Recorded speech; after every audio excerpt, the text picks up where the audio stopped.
اللہ تعالی نے فرمایا وعد اللہ، اور اللہ تعالی کا وعدہ ہے الذین آمنوا، جو لوگ ایمان لائے، منکم تم میں سے، وعاملوا الصالحات، اور جنہوں نے نیک اعمال کیے، لیستخلفنہم، البتہ اللہ تعالی یقیناً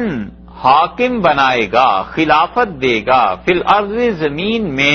کما استخلف، جیسے اللہ نے خلافت دی تھی، حکمرانی دی تھی،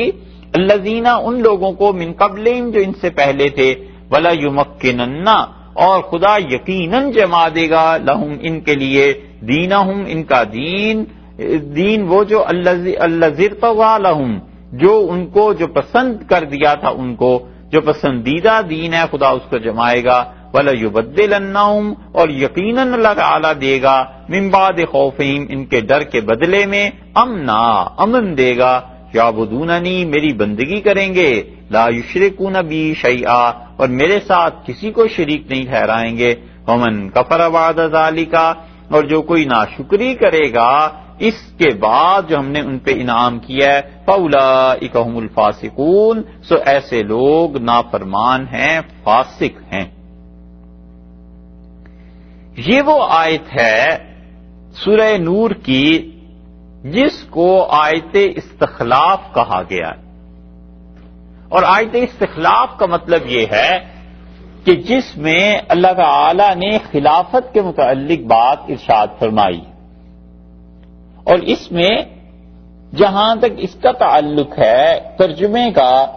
اللہ تعالی نے فرمایا کہ وعد اللہ الذین آمنوا منکم وعملوا الصالحات، تم میں سے جو لوگ ایمان لائے ہیں اور انہوں نے عمل صالح کیے ہیں، اللہ تعالیٰ انہیں خلافت دے گا، اور خلافت حکومت کے مترادف چیز نہیں، خلافت اور حکومت ایکول نہیں، اس لیے یہاں پر جن لوگوں نے اس کا ترجمہ حکمرانی سے کیا ہے وہ ترجمہ ٹھیک نہیں، کرنے والے اگرچہ بڑے بڑے لوگ ہیں لیکن جنہوں نے محض حکمرانی سے ترجمہ کر دیا ہے، یہ بات درست نہیں ہے۔ ترجمہ یہ ہے کہ اللہ تعالیٰ انہیں نائب بنائے گا، جان نشین بنائے گا، خلافت دے گا۔ تو خلافت اور حکومت ایک چیز نہیں ہے، اس لیے کہ خلافت جو ہے وہ عادلہ ہونی ضروری، اس میں عدل ہونا ضروری ہے، انصاف ضروری ہے، خلافت کی شرائط ہیں وہ اس میں پائی جانی ضروری ہیں۔ اسی لیے شاہ عبدالعزیز صاحب رحمۃ اللہ علیہ نے تفسیر عزیزی میں یہ واضح طور پر فرمایا کہ خلافت راشدہ تو وہ تھی جو خلفاء کے زمانے میں قائم ہوئی تھی، اور بنو امیہ اور بنو عباس یہ تو مجازی طور پر خلیفہ کہلائے ہیں، وگرنہ حقیقی خلافت راشدہ وہ تھی جو خلافت راشدہ چلی ہے حضرت بکر رضی اللہ عنہ سے، اور اس کی انتہا ہوئی ہے حضرت علی رضی اللہ عنہ پہ، اور پھر حضرت علی رضی اللہ عنہ کے بعد 6 مہینے تک ان کے صاحبزادے حضرت حسن رضی اللہ عنہ خلیفہ رہے ہیں۔ رسول اللہ صلی اللہ علیہ وسلم نے فرمایا تھا میرے بعد 30 سال تک خلافت چلے گی اور اس کے بعد بادشاہی آ جائے گی، اور 30 سال پورے ہوئے حضرت حسن رضی اللہ عنہ کی خلافت پہ، اور اس خلافت کے بعد حضرت حسن رضی اللہ عنہ کے بعد جب انہوں نے خلافت سپرد کر دی حضرت معاویہ رضی اللہ عنہ کو، تو اسے ہم کہتے ہیں وہ خلافت عادلہ تھی، راشدہ نہیں تھی۔ خلافت راشدہ جس میں پوری خلافت کی ساری چیزیں پائی جائیں، اور اللہ نے جس کو جمایا ہے وہ خلافت راشدہ تھی،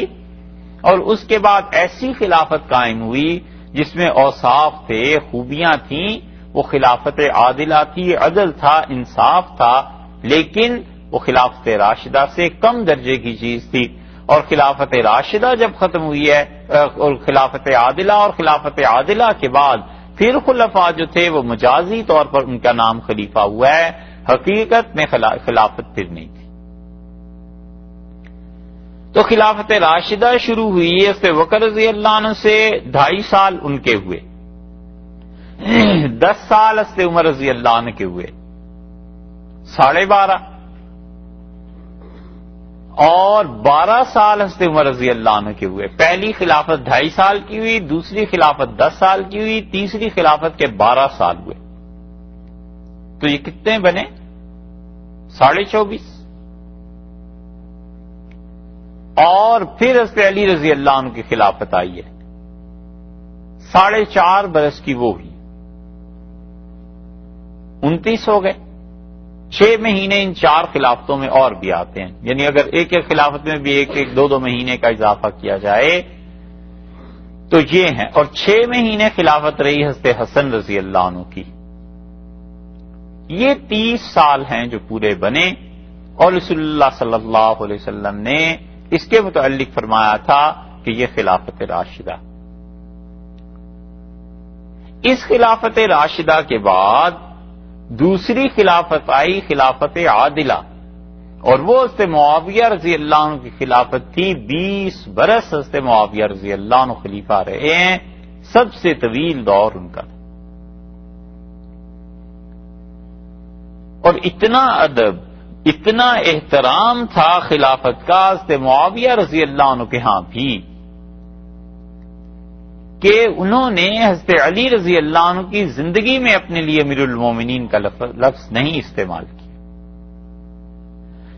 کیونکہ حضرت معاویہ رضی اللہ عنہ کی سلطنت شام پر قائم تھی، اور حرمین شریفین اور یہ سارا علاقہ باقی، اس پہ حکمرانی سیدنا علی رضی اللہ عنہ کی خلافت کی تھی. اور اسی لیے ہم کہتے ہیں کہ جب تک سیدنا علی رضی اللہ عنہ خلیفہ رہے ہیں، حضرت معاویہ رضی اللہ عنہ کی حیثیت بغاوت کرنے والے فرد کی تھی، کیونکہ وہ خلافت کی بغاوت تھی. انہیں چاہیے تھا کہ سیدنا علی رضی اللہ عنہ کی بیعت کرتے اور حضرت علی رضی اللہ عنہ کی خلافت کی طرف لوٹتے، اور انہوں نے بیعت نہیں کی. اور یہاں تک کہ جب حضرت علی رضی اللہ عنہ کا انتقال ہو گیا تو حضرت حسن رضی اللہ عنہ نے پھر خلافت ان کے حوالے کر دی. اور سیدنا حسن رضی اللہ عنہ نے اس موقع پہ اس لیے کیا کہ بہت بڑی جنگ ہوتی حضرت علی رضی اللہ عنہ کی فوجوں کے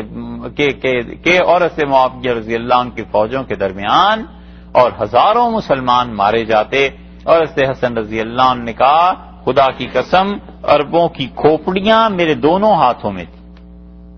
انہوں نے کہا میں چاہتا تو دونوں کھوپڑیوں کو ایسے پاش کر دیتا، ٹکرا دیتا، لیکن میں نے نہیں چاہا کہ جس امت کو رسول اللہ صلی اللہ علیہ وسلم نے، میرے نانا نے اتنی محنت سے کیا ہو، حسن اسے توڑ دے رضی اللہ عنہ. تو اس لیے حضرت معاویہ رضی اللہ عنہ کا ادب اور احترام تھا کہ حضرت حسن رضی اللہ عنہ جب خلافت ان کے حوالے کر دی، 20 برس انہوں نے پھر خلافت کی ہے، اور پھر وہ امیر المومنین کہلاتے تھے اپنے دور میں. اور پھر حضرت معاویہ رضی اللہ عنہ کے بعد یزید کی خلافت آئی، اور یزید کی خلافت غلط تھی، صحیح نہیں تھی. حضرت حسین رضی اللہ عنہ نے اس سے لڑائی کی، اور سیدنا حسین رضی اللہ عنہ ہر اعتبار سے حق پر تھے. جن لوگوں کا خیال یہ ہے کہ حضرت حسین رضی اللہ عنہ نے بغاوت کی، یہ ٹھیک نہیں ہے. ابن عربی جو مفسر ہیں، احکام القرآن جنہوں نے لکھی ہے، ایک ابن عربی رحمت اللہ علیہ صوفی ہیں، وہ نہیں. اور یہ جو دوسرے ہیں جنہوں نے تفسیر لکھی، ان میں ناسبیت کے اثرات پائے جاتے ہیں. اور ناسبی، خارجی، شیعہ، یہ تینوں الگ الگ گروہ تھے. خارجی تو وہ تھے جو سب کو کافر کہتے تھے، حضرت علی رضی اللہ عنہ کو بھی، حضرت معاویہ رضی اللہ عنہ کو بھی، اور حضرت عائشہ، طلحہ، زبیر رضی اللہ عنہ، سب ان کے نزدیک علیہ باللہ کافر تھے. استغفر اللہ. اور رسول اللہ صلی اللہ علیہ وسلم نے اطلاع دی تھی ان کی. آپ نے فرمایا میرے بعد تم کچھ لوگوں کو دیکھو گے، یہ لڑکے ہوں گے. اور آپ نے فرمایا کچی عقل کے، ناپختہ عقل کے لڑکے، نئے نئے اسلام میں آنے والے، بے وقوف. اور آپ نے کہا ان کی عبادتوں کو تم دیکھو گے تو اپنے نماز روزے کو ان کی عبادت سے کم پاؤ گے، اور وہ دین سے اتنی تیزی سے نکل جائیں گے جیسے تم تیر مارو کسی جانور پر تو وہ تیر اتنی تیزی سے اس کے آر پار ہو جاتا ہے کہ تیر دوسری طرف اس کے جسم سے گزر کے جب گرتا ہے تو اس تیر پہ خون کا کوئی نشان نہیں ہوتا. فرمایا اتنی تیزی سے اس دین سے نکلیں گے. یہ تھے خارجی، اور سیدنا علی رضی اللہ عنہ کا مقابلہ ان سے ہوا تھا. اور یہ وہ چیز تھی جو رسول اللہ صلی اللہ علیہ وسلم نے انہیں بتائی تھی کہ جس طرح میں قرآن کے نازل ہونے پر لوگوں نے میری مخالفت کی ہے، اس قرآن کی تفسیر پر لوگ تمہاری مخالفت کریں گے اور تمہیں لڑنا پڑے گا. تو سیدنا علی رضی اللہ عنہ نے ان سے لڑائی کی تھی، اور بلا شک و شبہ اس میں کوئی ذرہ برابر بھی شبہ نہیں ہے کہ سیدنا علی رضی اللہ عنہ حق پر تھے ان کے مقابلے میں، اور ان لوگوں نے جو کفر کے فتوے دیے سارے صحابہ رضی اللہ عنہ کے، بڑا سخت جرم تھا ان کا. دوسرا گروہ شیعان علی کا تھا کہ جو حضرت علی رضی اللہ عنہ کے حامی تھے. ابتدا میں بس اتنی بات تھی، اس وقت کوئی عقیدے کی باتیں ایسے نہیں شروع ہوئی تھی کہ یہ کون ہے، یہ شیعان عثمان میں سے ہے، یعنی حضرت عثمان رضی اللہ عنہ کا حامی ہے اس گروپ میں سے. یہ کون ہے، یہ شیعان علی میں سے ہے، یعنی علی رضی اللہ عنہ کا حامی.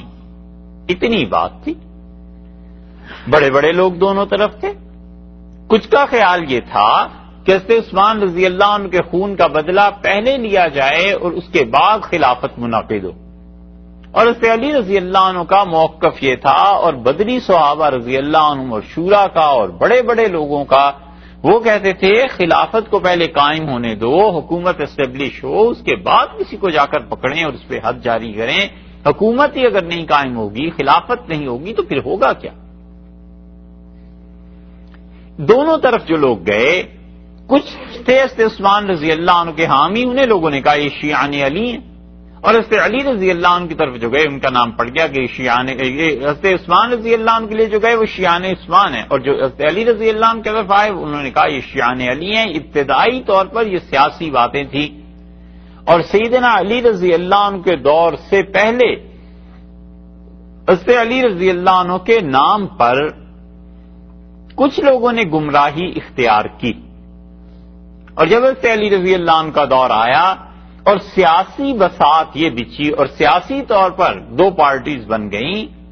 تو انہوں نے اس سیاست میں اپنے عقیدے کو بھی شامل کر دیا، اور انہوں نے سیاسی حالات کا بھی فائدہ اٹھایا، اور حضرت علی رضی اللہ عنہ کو کہا کہ علیہ باللہ آپ خدا ہیں. وہاں سے گمراہی کی بنیاد پڑی. اسلام میں سب سے پہلا فرقہ خارجیوں کا بنا، خارجیوں کے بعد دوسرا فرقہ یہ بنا اہل تشیع کا، اور وہ اتنا بڑا فرقہ بنا کہ اب تک امت تقسیم ہے، سنی اور شیعہ اور یہ چیزیں. یہ دوسرا گروہ تھا جو بنا. اور اس طرف کو اگر آپ دیکھیں تو حضرت علی رضی اللہ عنہ جو تھے وہ خلیفہ برحق تھے، اور سیدنا علی رضی اللہ عنہ کی خلافت منعقد ہوئی تھی. اور حضرت حسن رضی اللہ عنہ نے جب دیکھا کہ اب حالات قابو سے باہر ہو گئے اور بڑی خون ریزی ہو سکتی ہے، تو انہوں نے خلافت حضرت معاویہ رضی اللہ عنہ کو دے دی. حضرت معاویہ رضی اللہ عنہ جب آخری دور آیا ہے تو بنو امیہ اتنے غالب ہو گئے تھے کہ اگر حضرت معاویہ رضی اللہ عنہ یزید کو حکومت نہ دیتے تو ان کے لیے کوئی اشارہ کار نہیں تھا. عالم اسلام میں اس وقت تھا کون جس پہ سب متفق ہوتے؟ بنو امیہ. صحابہ کرام رضی اللہ عنہ کی بات نہیں کر رہے، اور نہ ہم ان لوگوں کو کہہ رہے ہیں جو حسین رضی اللہ عنہ کے ساتھ تھے. حرمین شریفین میں بڑے بڑے لوگ تھے. عبداللہ ابن زبیر تھے، عبد الرحمن بن ابو بکر رضی اللہ عنہ تھے جن کا انتقال 58 ہجری میں ہو گیا تھا. یہ بڑے بڑے لوگ تھے، لیکن حضرت معاویہ رضی اللہ عنہ کی اپنی انتقال کے وقت تک معاملہ ایسا بن گیا تھا کہ سیدنا معاویہ رضی اللہ عنہ کے پاس کوئی چیز نہیں رہی تھی سوائے اس کے کہ وہ حکومت اپنے بیٹے کو دے جاتے تاکہ لوگ اس پہ متفق رہتے، بنو امیہ متفق رہتے. وگرنہ کسی کو بھی حکومت ملتی تو جو حادثہ پہلے پیش آیا، جو حادثہ بعد میں پیش آیا سیدنا حسین رضی اللہ عنہ کا، وہ اور بھی پہلے پیش آ سکتا تھا اور خلافت ٹکڑے ٹکڑے ہوتی، کچھ کا کچھ ہو جاتا. اور اس بات کی طرف ابن خلدون نے اشارہ کیا، اور نبی کریم صلی اللہ علیہ وسلم کو دیکھنے والے اس وقت بھی تھے، صحابہ رضی اللہ عنہ تھے. اور جن کو حضرت عمر رضی اللہ عنہ نے کہا تھا کہ خلافت ان تک پہنچے، ان میں ایک ہی آدمی رہ گیا تھا اور وہ حضرت سعد رضی اللہ عنہ تھے بس، کیونکہ 6 آدمی تھے حضرت عمر رضی اللہ عنہ جنہیں مقرر کیا تھا۔ عبد الرحمن ابن عوف رضی اللہ عنہ کا 32 ہجری میں انتقال ہو گیا، حضرت عثمان رضی اللہ عنہ کا 36 ہجری میں انتقال ہو گیا، 2 تو یہ نکل گئے، اور طلحہ اور زبیر رضی اللہ عنہما یہ دونوں حضرت علی رضی اللہ عنہ کے خلاف جب آئے ہیں جنگ جمل میں تو ان کی شہادت ہو گئی 4۔ 5ویں خود سیدنا علی رضی اللہ عنہ تھے، ان کا بھی انتقال ہو گیا۔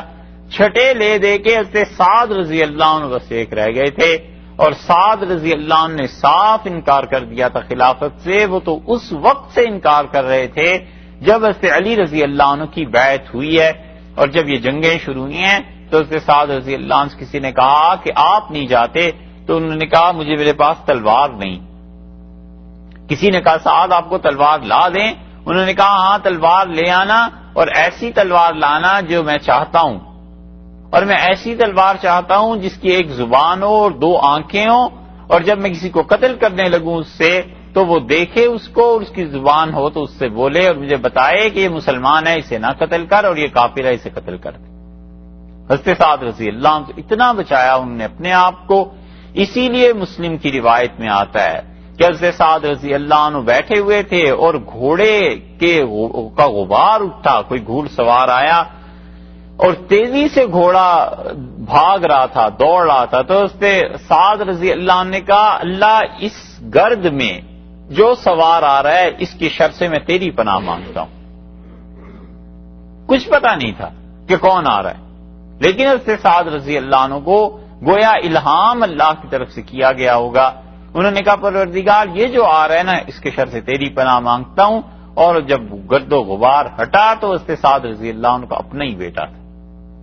اور اس نے کہا آپ باہر نہیں نکلتے ابا، اور خلافت کے کاموں میں حصہ نہیں لیتے اور حکومت کے لیے جدوجہد نہیں کرتے۔ انہوں نے کہا میرے بیٹے میں نے رسول اللہ صلی اللہ علیہ وسلم سے سنا ہے مومن وہ اچھا جو متقی پرہیزگار اور لوگوں سے دور رہے، اور میں تو اب لوگوں کو چھوڑ کے آ گیا ہوں۔ یہی عمر ابن سعد تھا جس نے حضرت حسین رضی اللہ عنہ کے ساتھ ظلم کیا ہے کربلا میں، اور اسی نے لوگوں کو مارا ہے۔ یہ جو حضرت سعد رضی اللہ عنہ نے کہا تھا نا کہ اللہ میں تیری پناہ مانگتا ہوں اس میں جو آ رہا ہے، یہ یہی چیز تھی، شر اس میں تھا۔ تو حضرت معاویہ رضی اللہ عنہ نے حکومت دی یزید کو، اور یزید کی جب حکومت ختم ہوئی ہے پھر بنو امیہ غالب آئے، اور یہ بنو امیہ کی حکومت کہنے کو یہ خلیفہ تھے مگر ان کی حکومت چلی ہے بنو امیہ کی 129-30 ہجری تک، یعنی 60 ہجری میں حضرت معاویہ رضی اللہ عنہ کا انتقال ہو گیا، 40 میں حضرت علی رضی اللہ عنہ کا انتقال ہوا، شہادت ہو گئی، 40 کے بعد سے لے کے 60 تک حکومت رہی، اور 64 میں یا 63 میں یزید کی حکومت ختم ہو گئی تھی۔ اس کے بعد سے لے کے یہ 37 برس اس پوری صدی کے، یا 36 برس یہ اور 30 برس آگے کے، یہ 66-67 برس بنو امیہ کی حکومت رہی ہے، اور پھر بنو عباس آئے ہیں، اور بنو عباس کی حکومت تو پھر کئی صدیوں تک جاری رہی۔ انہوں نے حکومت سنبھالی، اور پھر اس کے بعد مہدی اور منصور اور ہارون اور مامون اور امین اور واسق باللہ اور معتصم اور مستنصر اور کون کون، یہ سارے کے سارے خلفاء آئے ہیں، یہاں تک کہ یہ کہتے تھے، کوئی پوچھتا تھا کہ حکومت کس کو ملے گی تمہارے بعد، تو کہتے تھے اب حکومت ہم سے عیسیٰ علیہ السلام ہی آ کے لیں گے۔ اتنا انہیں یقین تھا۔ تو اس لیے وہ جو خلافت راشدہ تھی وہ رہی اتنے سال ہے، 30 برس، اور اس کے بعد بیچ بیچ میں جو لوگ اچھے حکمران آتے رہے ہیں جیسے عمر بن عبدالعزیز رحمۃ اللہ علیہ، ان کی خلافت کو خلافت راشدہ امت نے اجتہاد سے قرار دیا ہے، یہ نہیں ہے کہ کوئی رسول اللہ صلی اللہ علیہ وسلم نے اس کی پیشن گوئی کر دی، اور اجتہاد کے اعتبار سے جن لوگوں نے خلافت راشدہ قرار دیا عمر بن عبدالعزیز رحمۃ اللہ علیہ کی خلافت کو، اسی طرح بعض لوگوں نے سلطان اورنگزیب عالمگیر رحمۃ اللہ علیہ کی حکومت جو ہندوستان میں تھی اس کو بھی خلافت راشدہ انہوں نے لکھا، تو وہ کہتے ہیں ان کے دور میں جتنا امن سکون اور اطمینان تھا اور اسلام کے لیے جتنے بڑے بڑے کام ہوئے ہیں، اورنگزیب رحمۃ اللہ علیہ اس بات کو ڈیزرو کرتے تھے کہ انہیں امیر المومنین کہا جائے، مگر اس وقت حکومتیں عالم اسلام میں الگ الگ ہو چکی تھیں، ہندوستان کی اور یہ ساری حکومت ان کے تحت تھی، مغلوں کے، اور ترکوں کی خلافت قائم ہو چکی تھی، پٹھانوں کی، اور ان کی خلافت جو تھی وہ ترکی سے لے کے مصر اور افریقہ تک تھی، ہر طرف ان کا نام چلتا تھا، یہ خلافت۔ اللہ تعالی نے فرمایا کہ وعد اللہ الذین آمنوا منکم، کہ تم میں سے جو لوگ ایمان لائے ہیں ان سے اللہ کا وعدہ ہے کہ اللہ انہیں خلافت دے گا۔ یہ فرمایا۔ اب یہ جو لوگ ایمان لائے ہیں اللہ انہیں خلافت دے گا، اللہ نے فرمایا وعدہ ان سے جو ایمان لائے اور جنہوں نے اعمال صالح کیے۔ کرائیٹیریا ہوا ایمان اور عمل صالح، اور وعدہ ہوا خلافت کا، تو خلافت موعود ہوئی نا جس کا وعدہ ہے، اور جو چیز مطلوب ہے وہ ایمان اور عمل صالح ہے۔ سمجھنا چاہیے اس بات کو کہ اللہ نے کہا ہم خلافت دیں گے ان کو جو ایمان والے ہیں اور عمل صالح ہیں، یہ دو چیزیں ہیں، خلافت کے لیے پرامز ہے، ہمارا وعدہ ہے۔ تو ایمان اور عمل صالح اصل ہوئی، خلافت کا وعدہ ہے، وہ دیں گے ہی دیں گے۔ اور مسلمانوں نے اب ہمارے دور میں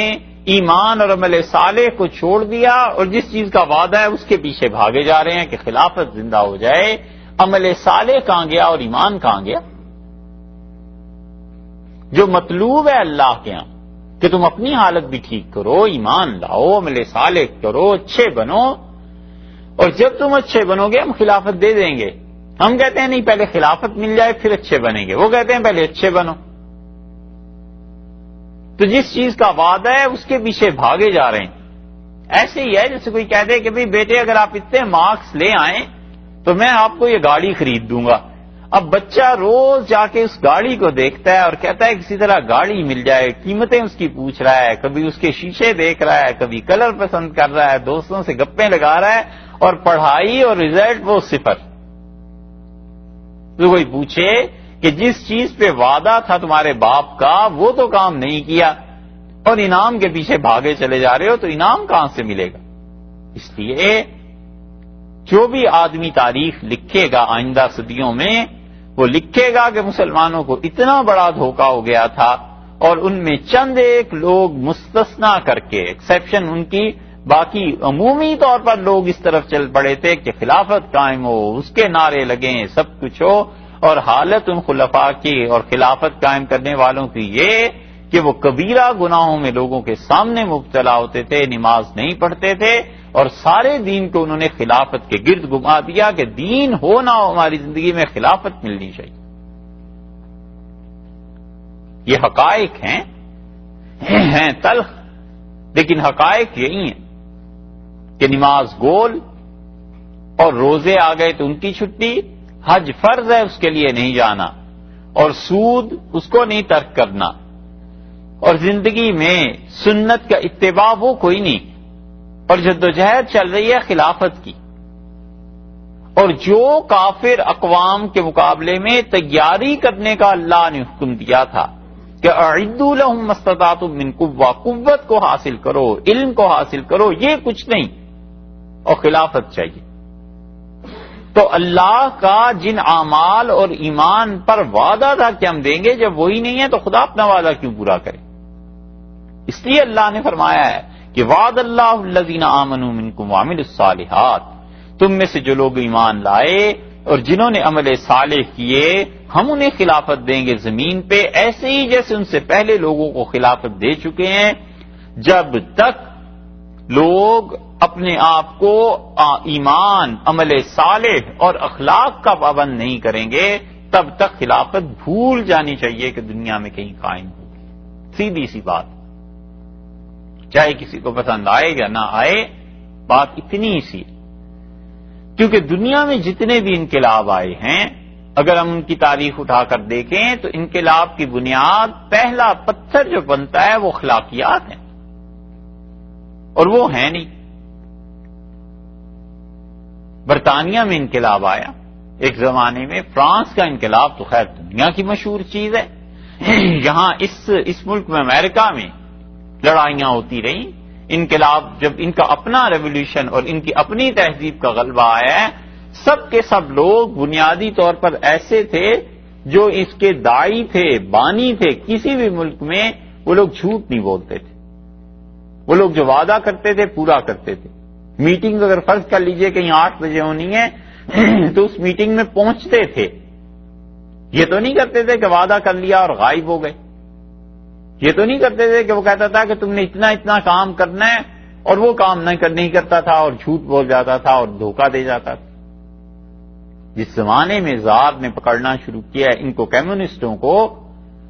تو لینن اور یہ لوگ ان کی تاریخ یہ چیزیں پڑھنے کے قابل ہیں۔ یہ لوگ ان میں سے جو ان کے بڑے تھے کئی ایک جا کر غاروں میں چھپ گئے،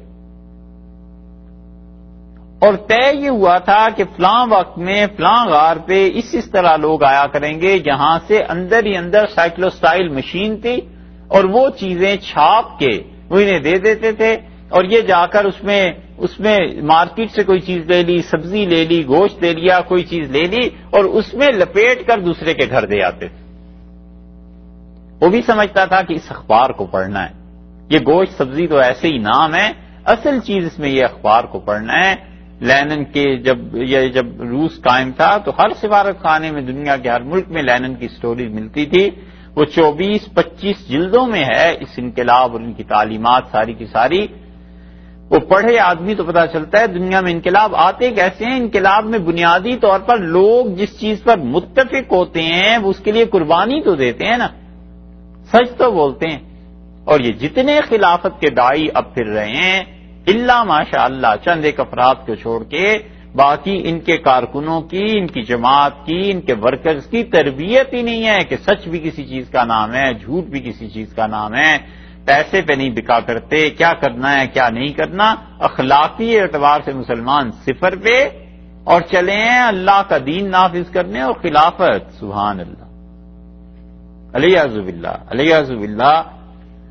الیاذ باللہ۔ اگر کافر ہوتے تو بھی سمجھ میں نہ آتا، مسلمان ہیں الحمدللہ تو ہمیں ہنسی آتی ہے جب کوئی خلافت کا نام لیتا ہے، ہم کہتے ہیں اس آدمی کی کتنی سادگی ہے بیچارے، کہ بھائی تم جس خلافت کو قائم کرنے چلے ہو 200-400 ایسے آدمی بنا لو جو آدمی وعدے کے پابند ہو،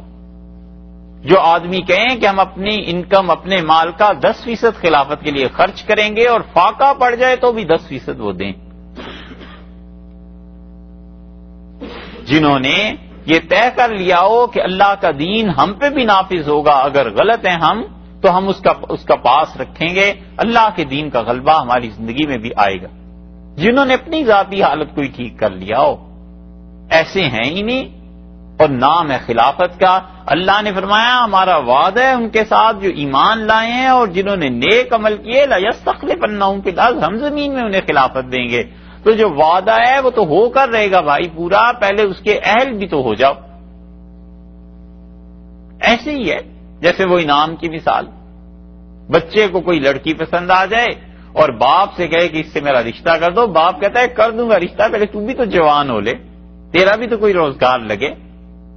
تو جو چیز اصل ہے ایمان اور عمل صالح، اس پہ نہیں آنا اور خلافت قائم کرو۔ سوچے آدمی کہ یہ کیسی گھومی ہوئی بات ہے، کیا یہ کہ ہم گھوم گئے ہیں بھائی، پرانے ہو گئے نا، اس لیے ہم گھوم گئے ہیں اور لوگ سچ پہ ہیں، اب کیا کہیں۔ اللہ تعالی نے فرمایا اس میں جو لفظ ہے منکم، اس کے سب سے پہلے مخاطب صحابہ رضی اللہ عنہم تھے، اور اللہ تعالی نے کہا اللہ کا وعدہ ہے ان سے جو ایمان لائے ہیں تم میں سے، یعنی صحابہ رضی اللہ عنہم میں سے۔ جب یہ آیت نازل ہوئی ہے تو اس وقت کون کون سے تھے جو ایمان لا چکے تھے، یہ بھی دیکھنا۔ اور یہ آیات نازل ہوئی ہیں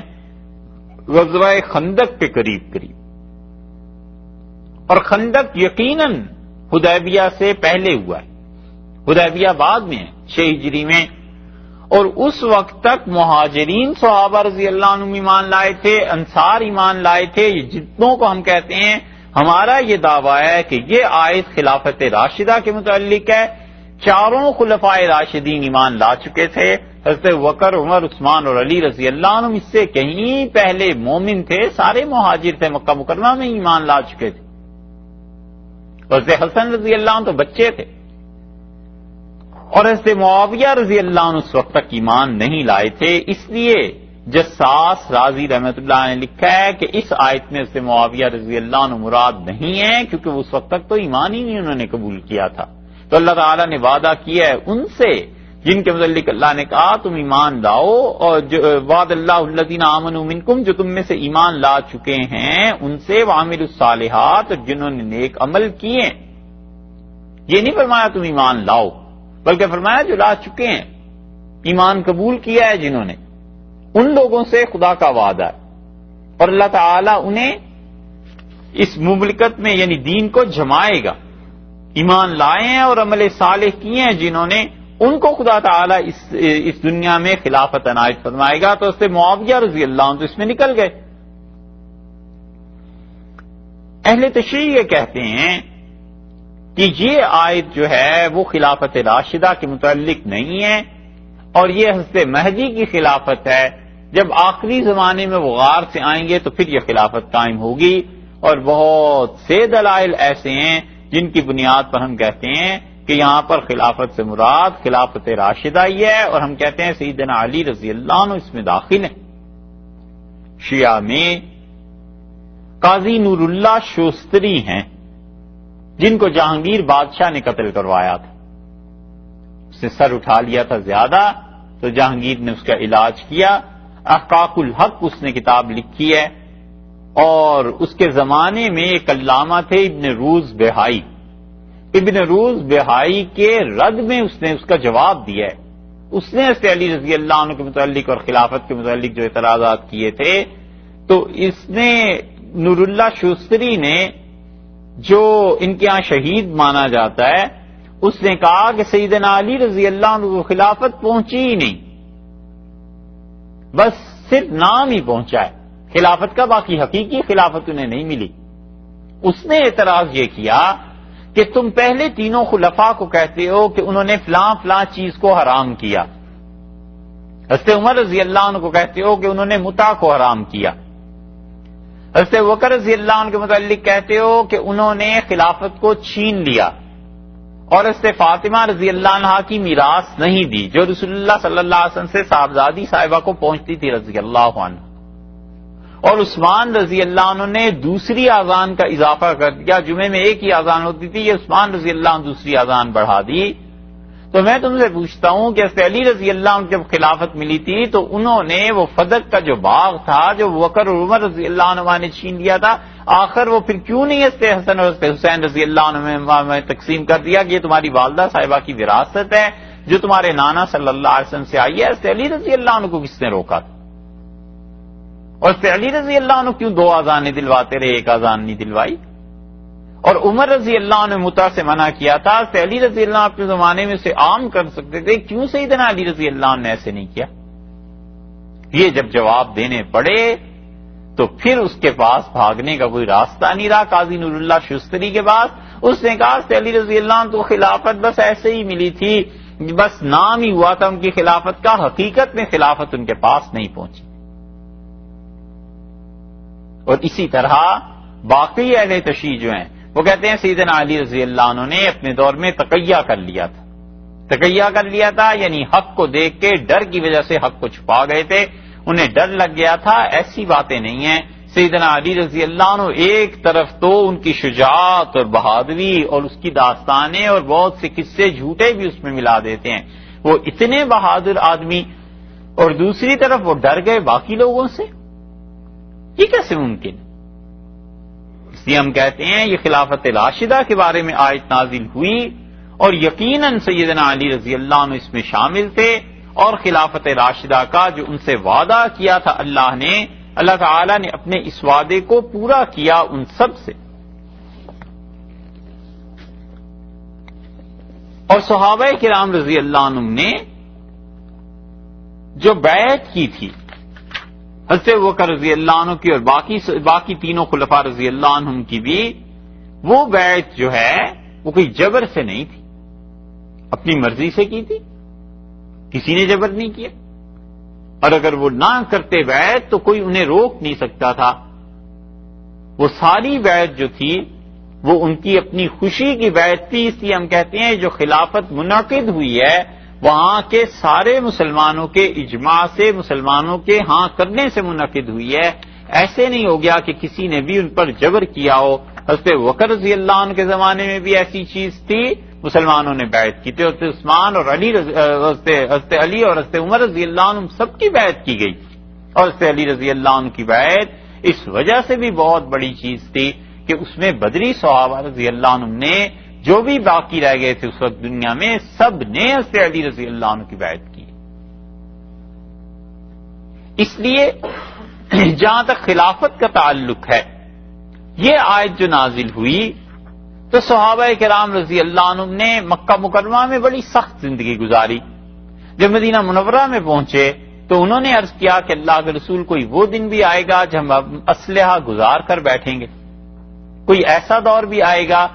جب ہم پر دشمن کا خوف نہیں ہوگا۔ تو اللہ تعالیٰ نے یہ آیت نازل کر دی اور اللہ نے فرمایا وہ سلامتی کے دن آئیں گے اور ہم تم لوگوں کو ایسا امن، ایسی حکومت دے دیں گے جو حکومت امن کے ساتھ ہوگی، اور وہ دین قائم ہو جائے گا جس دین کی تمہیں تمنا ہے اور جس دین کے لیے تم لوگ جدوجہد کر رہے ہو، جس دین کا اتباع کر رہے۔ اسی لیے حضرت علی رضی اللہ عنہ کی روایت آئی ہے کہ رسول اللہ صلی اللہ علیہ وسلم نے اس بشارت کو کیسے ارشاد فرمایا تھا۔ صحیح بخاری میں حضرت علی رضی اللہ عنہ کی روایت ہے کہ علی رضی اللہ عنہ کہتے ہیں، عدی بن حاتم، یہ حاتم تائی جو مشہور ہے نا، یہ ان کے بیٹے حاتم تائی رسول اللہ صلی اللہ علیہ وسلم سے کچھ ہی عرصہ پہلے گزرے۔ عدی بن حاتم کہتے ہیں کہ بینا انا عند النبی صلی اللہ علیہ وسلم، ہم لوگ رسول اللہ صلی اللہ علیہ وسلم کے پاس بیٹھے ہوئے تھے، اذا اتاه رجلا فشکا الیہ الفاقہ، ایک آدمی آیا اور اس نے رسول اللہ صلی اللہ علیہ وسلم سے فاقے کی شکایت کی کہ فاقہ پڑ گیا، کھانے کو کچھ نہیں۔ ثم اتاه آخر، پھر دوسرا آیا،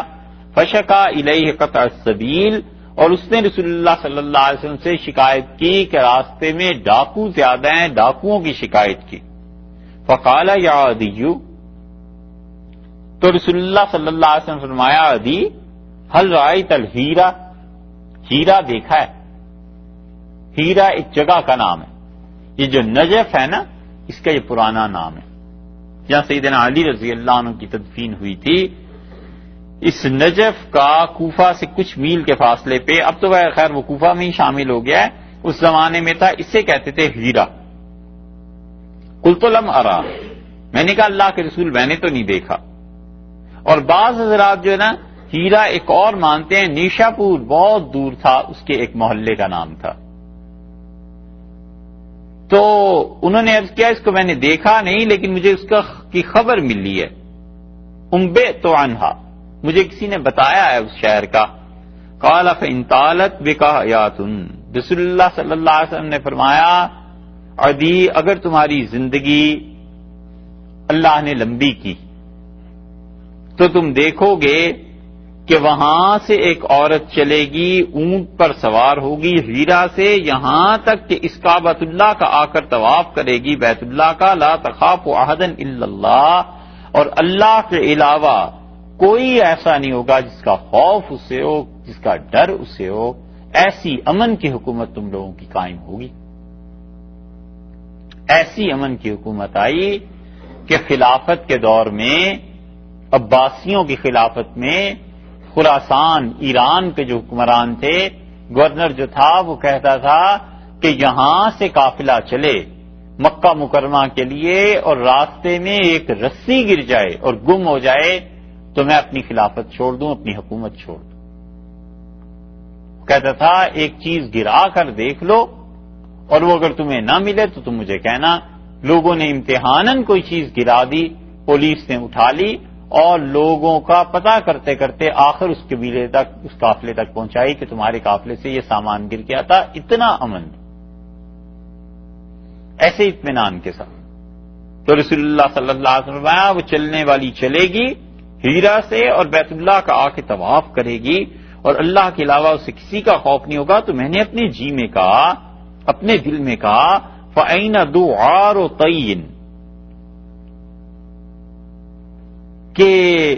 یہ طے قبیلے کے جو دوعار ہیں، ڈاکو ہیں، یہ کہاں جائیں گے؟ یہ سو رہے ہوں گے؟ ایک عورت اتنا لمبا سفر کرے گی اور ڈاکہ نہیں پڑے گا؟ قد سعروا البلاد، جنہوں نے ہر جگہ فساد مچا رکھا ہے، یہ اس زمانے میں کہاں ہوں گے؟ اور پھر رسول اللہ صلی اللہ علیہ وسلم ان طالت بکا حیاتن، اور اگر تیری زندگی زیادہ ہوئی تو ادی لتفتحن کنوز کسرا، شاہ ایران کے خزانے جو ہیں نا کسرا کے، وہ تمہیں ملیں گے۔ قل تو کسرا ابن ہرمز، میں نے کہا اللہ کے رسول کسرا جو ہرمز کا بیٹا ہے، ایران کا بادشاہ، قال کسرا ابن ہرمز، رسول اللہ صلی اللہ علیہ وسلم ہاں ہاں وہی کسرا ابن ہرمز۔ وَلَئِن طَالَتْ بِكَ حَيَاتٌ، اور تیسری بات رسول اللہ صلی اللہ علیہ وسلم نے کہی اور فرمایا ادی اگر تیری زندگی اللہ نے طویل کی، لَتَرَيَنَّ الرَّجُلَ، تو دیکھے گا کہ ایک آدمی صدقے کے لیے نکلے گا، یخرج ملء کفہ من ذہب، اور اس کا ہاتھ سونے سے بھرا ہوا ہوگا، اور سونا جو ہے وہ لے کے آئے گا مٹھی بھر، او فضۃ یا چاندی، یطلب من یقبلہ منہ، اور وہ گھومے گا شہر میں کہ اسے کوئی خیرات میں لے لے سونے کو چاندی کو، فلا یجد احدا یقبلہ منہ، تو شہر میں ایک فقیر نہیں ملے گا جو اس سے سونے اور چاندی کو لے لے۔ یہ تین چیزیں میں تمہیں بتاتا ہوں، اگر تمہاری زندگی ہوئی تو تم دیکھو گے وَلَا يَلْقَيَنَّ اللَّهَ أَحَدُكُمْ يَوْمَ يَلْقَاهُ، اور پھر وہ دن بھی آئے گا جب تم اللہ سے جا کر ملو گے، وَلَيْسَ بَيْنَهُ وَبَيْنَهُ تَرْجَمَانٌ، اور ابھی تیرے درمیان اور اللہ کے درمیان کوئی بھی نہیں رہے گا ترجمہ کرنے والا جو کہ ترجمہ کرے، اور اللہ تعالیٰ کہیں گے کہ میں نے تمہاری طرف رسول صلی اللہ علیہ وسلم کو بھیجا تھا، انہوں نے بات کو پہنچا دیا، تو تم یہ کہو گے کہ ہاں ہاں بالکل اللہ، یقیناً رسول اللہ صلی اللہ علیہ وسلم آئے تھے اور انہوں نے ہماری طرف پیغام پہنچا دیا تھا۔ اللہ تعالیٰ فرمائیں گے کیا میں نے تمہیں مال نہیں دیا تھا؟ تو کہے گا اللہ کیوں نہیں، آپ نے مال دیا تھا۔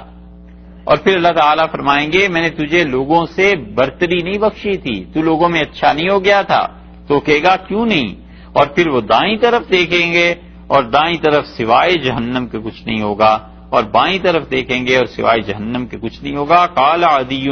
عدی رضی اللہ عنہ نے کہا میں نے رسول اللہ صلی اللہ علیہ وسلم سے سنا تھا، آپ نے فرمایا اتقوا النار، جہنم سے بچنا، ولو بشق تمرۃ،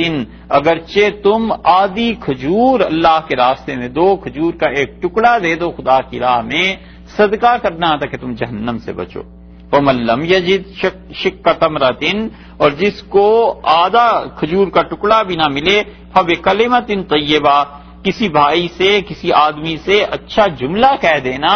اس کے ذریعے اللہ کے ہاں بچنا، کیونکہ یہ بھی نیکی ہے، خدا قبول کر لے تو جہنم سے بچائے گا۔ قال عدی،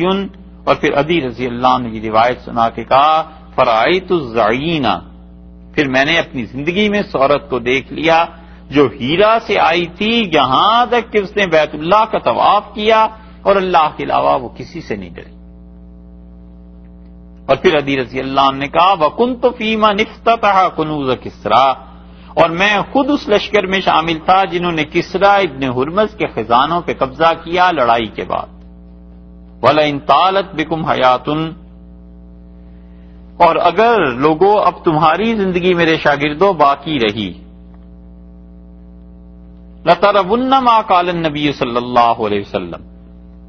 تو تم ضرور دیکھو گے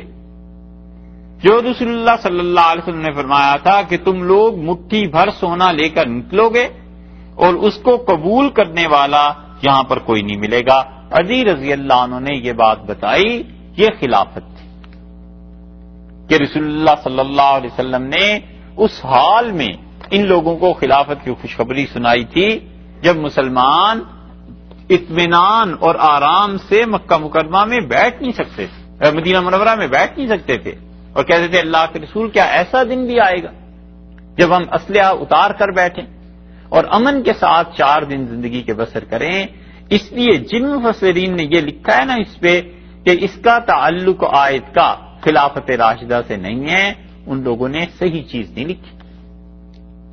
اور ان میں نواب صدیق حسن خان صاحب بھی کنوج کے، اور نواب صدیق حسن خان نے اس آیت پہ لکھا کہ یہ جو وعدہ اللہ نے کیا ہے کہ اللہ تعالی خلافت دے گا اور لوگوں کو خلیفہ بنائے گا، تو انہوں نے کہا اس پر جو اعتراض کیا ہے کہ وہ کہتے ہیں الفاظ جو ہیں عمومی ہوتے ہیں تو عام اسے رکھنا چاہیے، کسی کے لیے خاص طور پر نہیں پابندی کی جا سکتی کہ آیت فلاں کے بارے میں نازل ہوئی ہے لہذا یہ حکم فلاں کے لیے. اصولاً یہ بات درست ہے کہ جب کوئی آیت نازل ہوتی ہے تو اس کے الفاظ کی عمومیت کو دیکھا جاتا ہے، خاص جس شخص کے بارے میں نازل ہوتی ہے یہ نہیں کہتے کہ بس یہ حکم اسی لیے ہے باقی لوگوں کے لیے نہیں ہے. اصولاً یہ بات درست ہے، تفسیر کا بہت بڑا اصول ہے، لیکن ہم یہ کہتے ہیں کہ بہت سی آیات قرآن کریم میں ایسی ہیں جو خاص طور پہ کسی شخص کے لیے نازل ہوئی ہیں، اور اب ہم نہیں کہہ سکتے کہ وہ اس آدمی کے علاوہ کوئی اور مراد ہے. مثلاً اللہ تعالیٰ نے فرمایا کہ لا ترفعوا اصواتکم فوق صوت النبی، لوگوں اپنی آوازیں رسول اللہ صلی اللہ علیہ وسلم کی آواز سے بلند نہ کرو. تو اب رسول اللہ صلی اللہ علیہ وسلم کے لیے یہ آیت نازل ہوئی ہے، باقی پوری امت جو ہے اب اس آیت پہ کیسے عمل کرے گی؟ یہی کہہ سکتے ہیں کہ روزہ مبارک پہ جا کے نہ چیخا جائے، لیکن آیت خاص طور پہ رسول اللہ صلی اللہ علیہ وسلم کے لیے نازل ہوئی تھی، اس لیے ہم کہتے ہیں کہ نبی کریم صلی اللہ علیہ وسلم کا اس میں یقینی طور پر وارد ہوئی ہے ان کے بارے میں، تو پہلا حق اور حصہ اور آخری حق اور حصہ انہی کا بنتا. امام رازی رحمت اللہ علیہ نے اور صاحب المعانی نے، بعض لوگوں نے اسی آیت سے ثابت کیا ہے کہ وہ کہتے ہیں کہ صرف خلفائے ثلاثہ پر انہوں نے دلیل قائم کی ہے کہ ان 3 خلفاء کی جو خلافت تھی وہ حق تھی، وہ اس آیت سے ثابت ہوتی ہے، اور انہوں نے حضرت علی رضی اللہ عنہ کو نکال دیا ہے. حالانکہ یہ بات چاہے راضی لکھیں اور چاہے کوئی لکھے یہ بات درست نہیں ہے. سیدنا علی رضی اللہ عنہ کی خلافت راشدہ تھی، وہ اس آیت میں شامل ہے. اور یا پھر انہوں نے اس لیے لکھا ہے کہ سیدنا علی رضی اللہ عنہ کی جو خلافت تھی وہ اہل تشریع کے نزدیک بھی مسلم ہے، وہ بھی انہیں مانتے ہیں، ہم بھی انہیں مانتے ہیں. اس اعتبار سے کہا گیا کہ سیدنا علی رضی اللہ عنہ کی خلافت تو چونکہ فریقین کے نزدیک دونوں ہم بھی مانتے ہیں وہ بھی مانتے ہیں، اس لیے سیدنا علی رضی اللہ عنہ کی خلافت کو تو چھوڑ دو، باقی 3 خلفاء کی خلافت اس سے ثابت ہوتی ہے. اگر راضی کی یا صاحب المعانی کی مراد یہ ہے تو ایک الگ بات ہے، وگرنہ حقیقت یہ ہے کہ 4 خلفاء کی خلافت اس سے پتہ چلتی ہے. اللہ نے اس آیت میں 3 چیزوں کا وعدہ کیا ہے. ایک چیز اللہ تعالی نے یہ فرما دی کہ زمین میں خلافت دیں گے، لَيَسْتَخْلِفَنَّهُمْ فِي الْأَرْضِ كَمَا اسْتَخْلَفَ الَّذِينَ مِن قَبْلِهِمْ، اللہ زمین میں انہیں ایسی خلافت دے گا جیسے ان سے پہلوں کو دے چکا. دوسری چیز یہ فرما دی وَلَيُمَكِّنَنَّ لَهُمْ دِينَهُمُ الَّذِي ارْتَضَىٰ لَهُمْ، اور اللہ تعالی ان کے دین کو استحکام بخشے گا، وہ دین جو پسندیدہ ہے. اور تیسرا وعدہ یہ فرمایا کہ وَلَيُبَدِّلَنَّهُم مِّن بَعْدِ خَوْفِهِمْ أَمْنًا، اور اللہ امن خوف کے بدلے امن دے گا. یہ 3 وعدے تھے جو اللہ نے ان سے کیے ہیں، اور یہ تینوں وعدے خلافت راشدہ میں پورے ہوئے ہیں. سیدنا علی رضی اللہ عنہ نے اس آیت سے خود استدلال کیا ہے خلافت راشدہ کے متعلق، اور حضرت علی رضی اللہ عنہ قرآن کو سمجھنے والے ان لوگوں میں سے تھے جو منبر پر بیٹھے اور سیدنا علی رضی اللہ عنہ کہتے تھے سلونی قبل ان تفقدونی، مجھ سے پوچھو قبل اس کے کہ میرے جیسا آدمی پھر تمہیں نہیں ملے گا. اتنا بڑا دعویٰ صحابہ رضی اللہ عنہ کی موجودگی میں کون کر سکتا؟ کہتے مجھ سے پوچھو قبل اس کے کہ تم مجھے گم کر دو.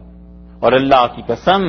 اس کتاب کی کوئی آیت ایسی نہیں ہے جس کے بارے میں مجھے نہ پتا ہو کہ وہ کہاں پہ نازل ہوئی ہے اور کس کے بارے میں نازل ہوئی ہے اور اس سے کیا حکم ثابت ہوتا ہے. خدا کی قسم میں ایک آیت کے بارے میں جانتا ہوں، مجھ سے پوچھو. حضرت علی رضی اللہ عنہ نے نہج البلاغہ جو اہل تشیع کے ہاں بہت محترم کتاب مانی جاتی ہے، قرآن کے بعد اسی کا نمبر ہے، اور جو قرآن کو نہیں مانتے ان کے ہاں تو اس سے مقدس کتاب ہی کوئی نہیں۔ اس میں سیدنا علی رضی اللہ عنہ نے اسی آیت سے خلفاء کی خلافت پہ استدلال فرمایا ہے۔ اور حضرت علی رضی اللہ عنہ کا وہ خطبہ جب حضرت عمر رضی اللہ عنہ جا رہے تھے اور جانا چاہتے تھے کہ وہ ایران کی فتح کے معاملے میں، تو حضرت علی رضی اللہ عنہ نے خطبہ دیا، حضرت علی رضی اللہ عنہ تقریر کی، اور حضرت علی رضی اللہ عنہ نے کہا حضرت عمر رضی اللہ عنہ کو کہ وہ ایرانیوں کے مقابلے پہ نہ جائیں اور یہیں ٹھہریں، اور انہوں نے کہا امیر المومنین، اس کام کا پھیلنا دین کا یا اس کام کا کم ہونا انسانوں کی کثرت اور قلت کا محتاج نہیں کہ ہم زیادہ ہو جائیں گے تو پھیل جائے گا، کم ہو جائیں گے تو یہ دین کم ہو جائے گا۔ اور انہوں نے کہا یہ تو اللہ کا دین ہے جسے اللہ نے فروغ دیا ہے۔ جزاک اللہ، صحیح وقت پہ آپ پہنچے، بڑی دیر سے سوچ رہا تھا کہ کیا کریں۔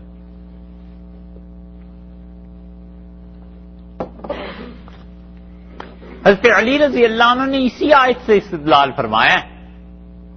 اور امیر المومنین سے زیادہ رضی اللہ عنہ سے قرآن کو کون سمجھنے والا تھا؟ انہوں نے حضرت عمر رضی اللہ عنہ نے اصل میں بات یہ ہوئی کہ حضرت سعد رضی اللہ عنہ نے جب آ کے کہا کہ ایران فتح کرنا ہے، تو حضرت عمر رضی اللہ عنہ نے ان کی بات سنی اور چپ رہے، یہاں تک کہ حضرت سعد بن ابی وقاص رضی اللہ عنہ بار بار کہتے رہے، اور حضرت عمر رضی اللہ عنہ نے 40 دن کے بعد انہوں نے کہا کہ سعد میں اتنے دن اللہ سے استخارہ کرتا رہا ہوں کہ ایران کے لیے کیا کیا جائے، ان سے ٹکر لیں یا نہ لیں، اور اب میرے دل میں آج یہ شرع صدر ہو گیا ہے کہ انشاءاللہ ہم ان سے لڑیں گے اور ہم فتح بھی پائیں گے، بلاؤ شورا کو۔ مہاجرین رضی اللہ عنہ کو بلایا گیا، صحابہ رضی اللہ عنہ جمع ہوئے، اور حضرت عمر رضی اللہ عنہ نے کہا سعد تم جاؤ اور وہاں سے جا کے نقشے مجھے بھیجو۔ تو حضرت عمر رضی اللہ عنہ کی اس علاقے سے اتنی واقفیت تھی کہ انہوں نے سعد رضی اللہ عنہ کو کئی بار لکھا کہ اس جگہ سے اس جگہ کے درمیان جہاں ایک کچا راستہ ہے جو اس پہاڑ پہ جاتا ہے، یہاں پہ یہ پگ ڈنڈی ہے جہاں سے لوگ جایا کرتے تھے، کیا اب وہ چیزیں رہی نہیں ہیں یا یہ تم نے نہیں لکھا؟ تو حضرت سعد رضی اللہ عنہ نے سارے علاقے کے نقشے بنوا کر بھیجے، اور حضرت عمر رضی اللہ عنہ نے آخر پہ فیصلہ کیا کہ وہ خود جائیں گے۔ بڑے بڑے لوگ اس مسئلے میں پڑے اور انہوں نے کہا آپ نہ جائیں، سعد رضی اللہ عنہ نے کہا آپ نہ جائیں، ہم لوگ کافی ہیں، کسی کی حضرت عمر رضی اللہ عنہ نہیں مانی، حتیٰ کہ لوگ گئے حضرت علی رضی اللہ عنہ کے پاس اور انہوں نے کہا وہ آپ کا بڑا احترام کرتے ہیں، آپ جا کے عرض کریں۔ تو حضرت علی رضی اللہ عنہ نے جو خطبہ دیا ہے، جو کچھ کہا ہے،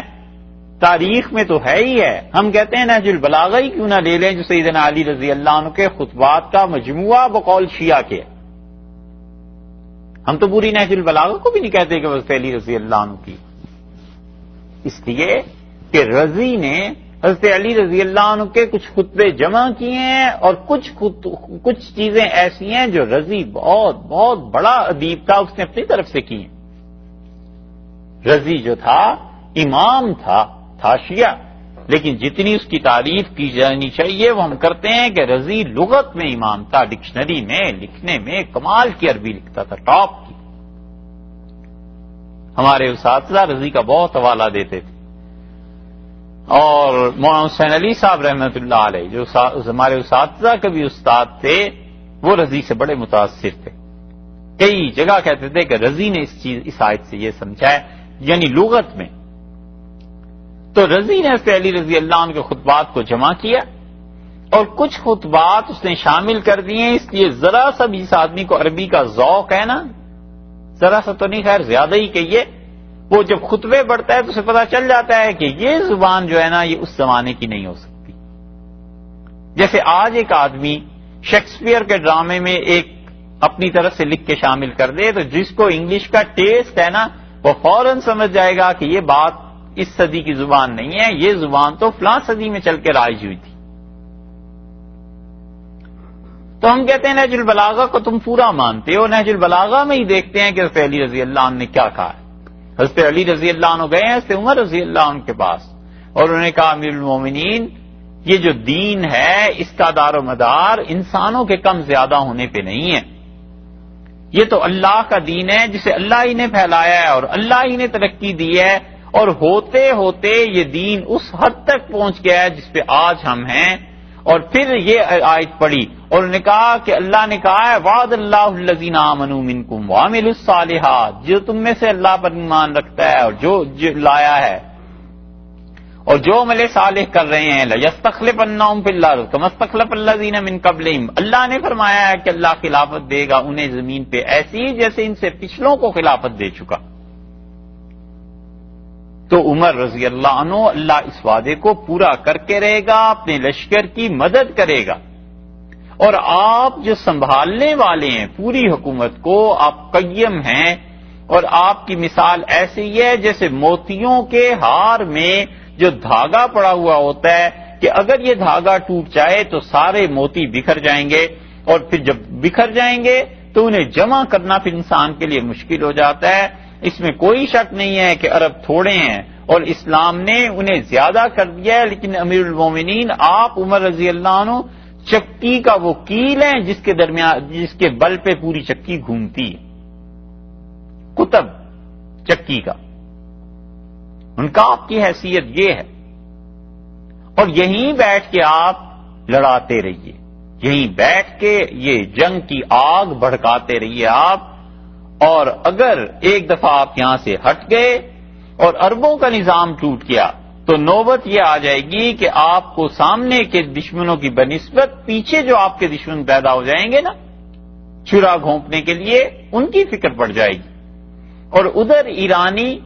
وہ آپ کو دیکھنے لگیں گے کہ ان کی اپنی خلافت اور حکومت ختم ہو گئی ہے، تو پھر کیا ہوگا؟ وہ کہیں گے کہ یہ عربوں کی اصل جڑ ہے عمر رضی اللہ عنہ، اس کو کاٹ دو، اس کو ختم کر دو، تو وہ سارا زور آپ کو ختم کرنے پر لگا دیں گے۔ اور یہ جو بات آپ نے مجھ سے کہی ہے کہ علی سارے عجم والے اکٹھے ہو کے آ گئے ہیں، ایرانی بہت بڑی تعداد میں آ گئے ہیں اور وہ اسلام کو ختم کرنا چاہتے ہیں، تو اس کا جواب یہ ہے کہ اس سے پہلے بھی تو ہم کافروں سے لڑتے رہے ہیں، اور ہم نے کب جنگیں اس بنیاد پر کی ہیں کہ کون کم ہے اور کون زیادہ ہے؟ اللہ ہی کی نصرت تھی، اللہ ہی کی مدد تھی، اللہ ہی کا وعدہ تھا جس کی وجہ سے ہم نے کافروں پر غلبہ پایا ہے۔ اس لیے امیر المومنین آپ مت چاہیے۔ حضرت علی رضی اللہ عنہ نے اسی آیت کا حوالہ دیا، اور اسی لیے ان کے لفظ دیکھیں جو اس خطبے میں آتے ہیں۔ تحفہ اثنا عشریہ میں شاہ عبدالعزیز صاحب رحمۃ اللہ نے یہ لفظ نقل کیے ہیں، اور تحفہ اثنا عشریہ ایسی کتاب ہے جس کا اب تک قرض باقی ہے اشقیاء پہ، اس کا رد اب تک نہیں لکھ سکے۔ حامد تھے سید حامد لکھنوی، انہوں نے 9-10 جلدیں لکھ دی تھیں، اور بظاہر بقول ان کے انہوں نے گویا کہ وہ انہوں نے تحفہ اثنا عشریہ کا رد لکھا، لیکن رد بھی کتنا لکھا وہ تو بھی چند ایک چیزیں لکھ پائے تھے، پھر ان کا انتقال ہو گیا۔ ان کی کتاب بھی سامنے رکھ لیں اور شاہ صاحب رحمۃ اللہ علیہ کتابیں سامنے رکھ لیں۔ بات یہ نہیں ہے کہ فلاں کتاب میں بھی آیا ہے، فلاں میں یہ آیا ہے، فلاں میں یہ آیا ہے، تو عبارتیں نقل کر کے ایک کی بجائے 10 جلدیں بنا دی۔ بات یہ ہے کہ وزن کتنا ہے دلائل، اور ازالۃ الخفا میں اس کی بات ہم کرتے ہیں، اس میں حضرت نے بھی اس چیز کا حوالہ دیا ہے شاہ صاحب رحمۃ اللہ علیہ نے،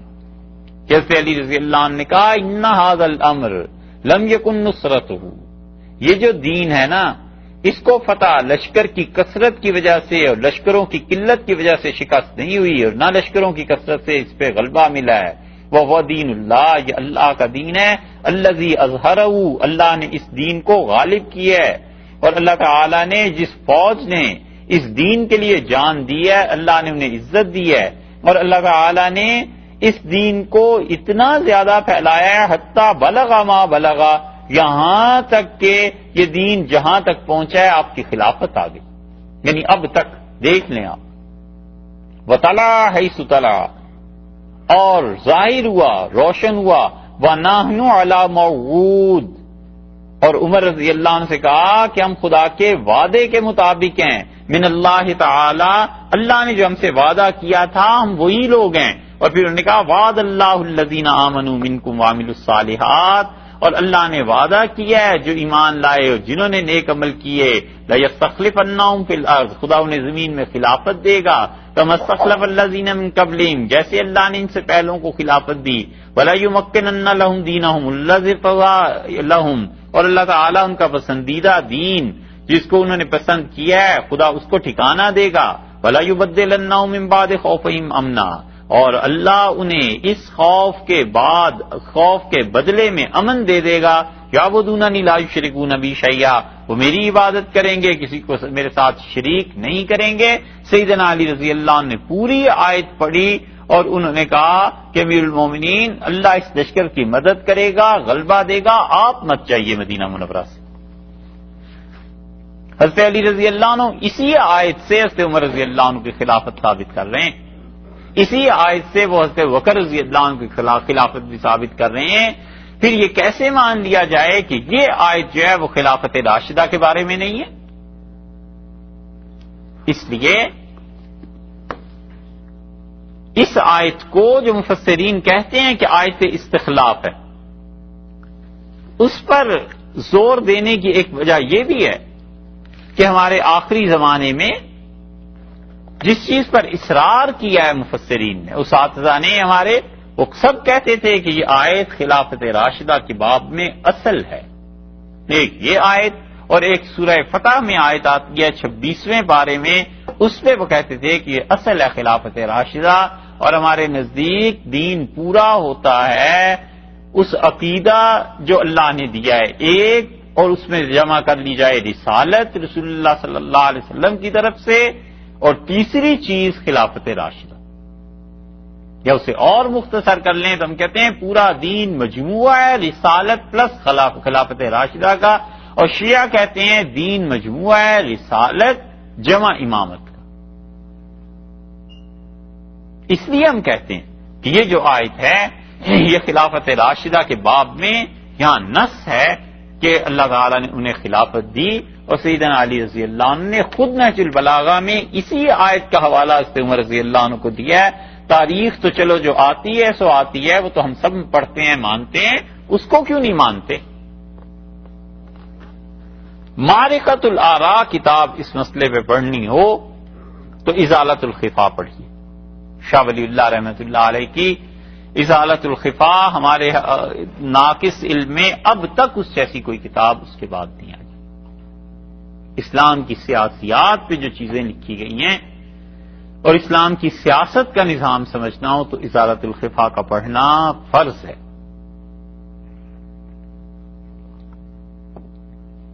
حجت اللہ البالغہ کے بعد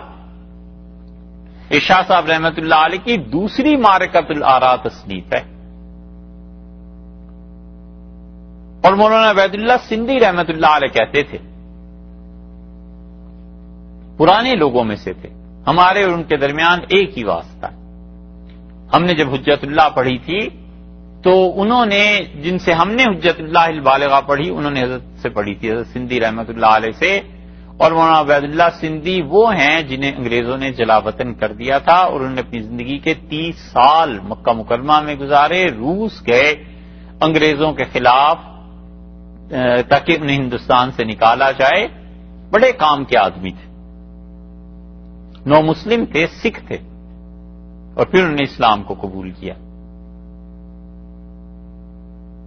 تو وہ کسی نے کہا آپ کے والد کا نام, تو انہوں نے کہا میرا نام جانتے ہو؟ تو ان کا عبید اللہ. تو کہنے لگے عبید اللہ بن سلام. کہتے میں اسلام ہی کا بیٹا ہوں, میرا والد اسلام ہی ہے. اور بہت بہت اچھی طبیعت, بڑا گہرا علم اور مطالعہ تھا. مکہ مکرمہ میں 30 سال حجت اللہ البالغہ پڑھاتے. موسیٰ جار اللہ جو روس سے نکالے گئے تھے وہ تھے ان کے شاگرد. تو مولانا سندھی رحمۃ اللہ علیہ کہتے تھے کہ ازالۃ الخفا کو مولانا اسماعیل شہید رحمۃ اللہ علیہ کی جو کتاب ہے منصب امامت اس کے ساتھ ملا کر پڑھا جائے.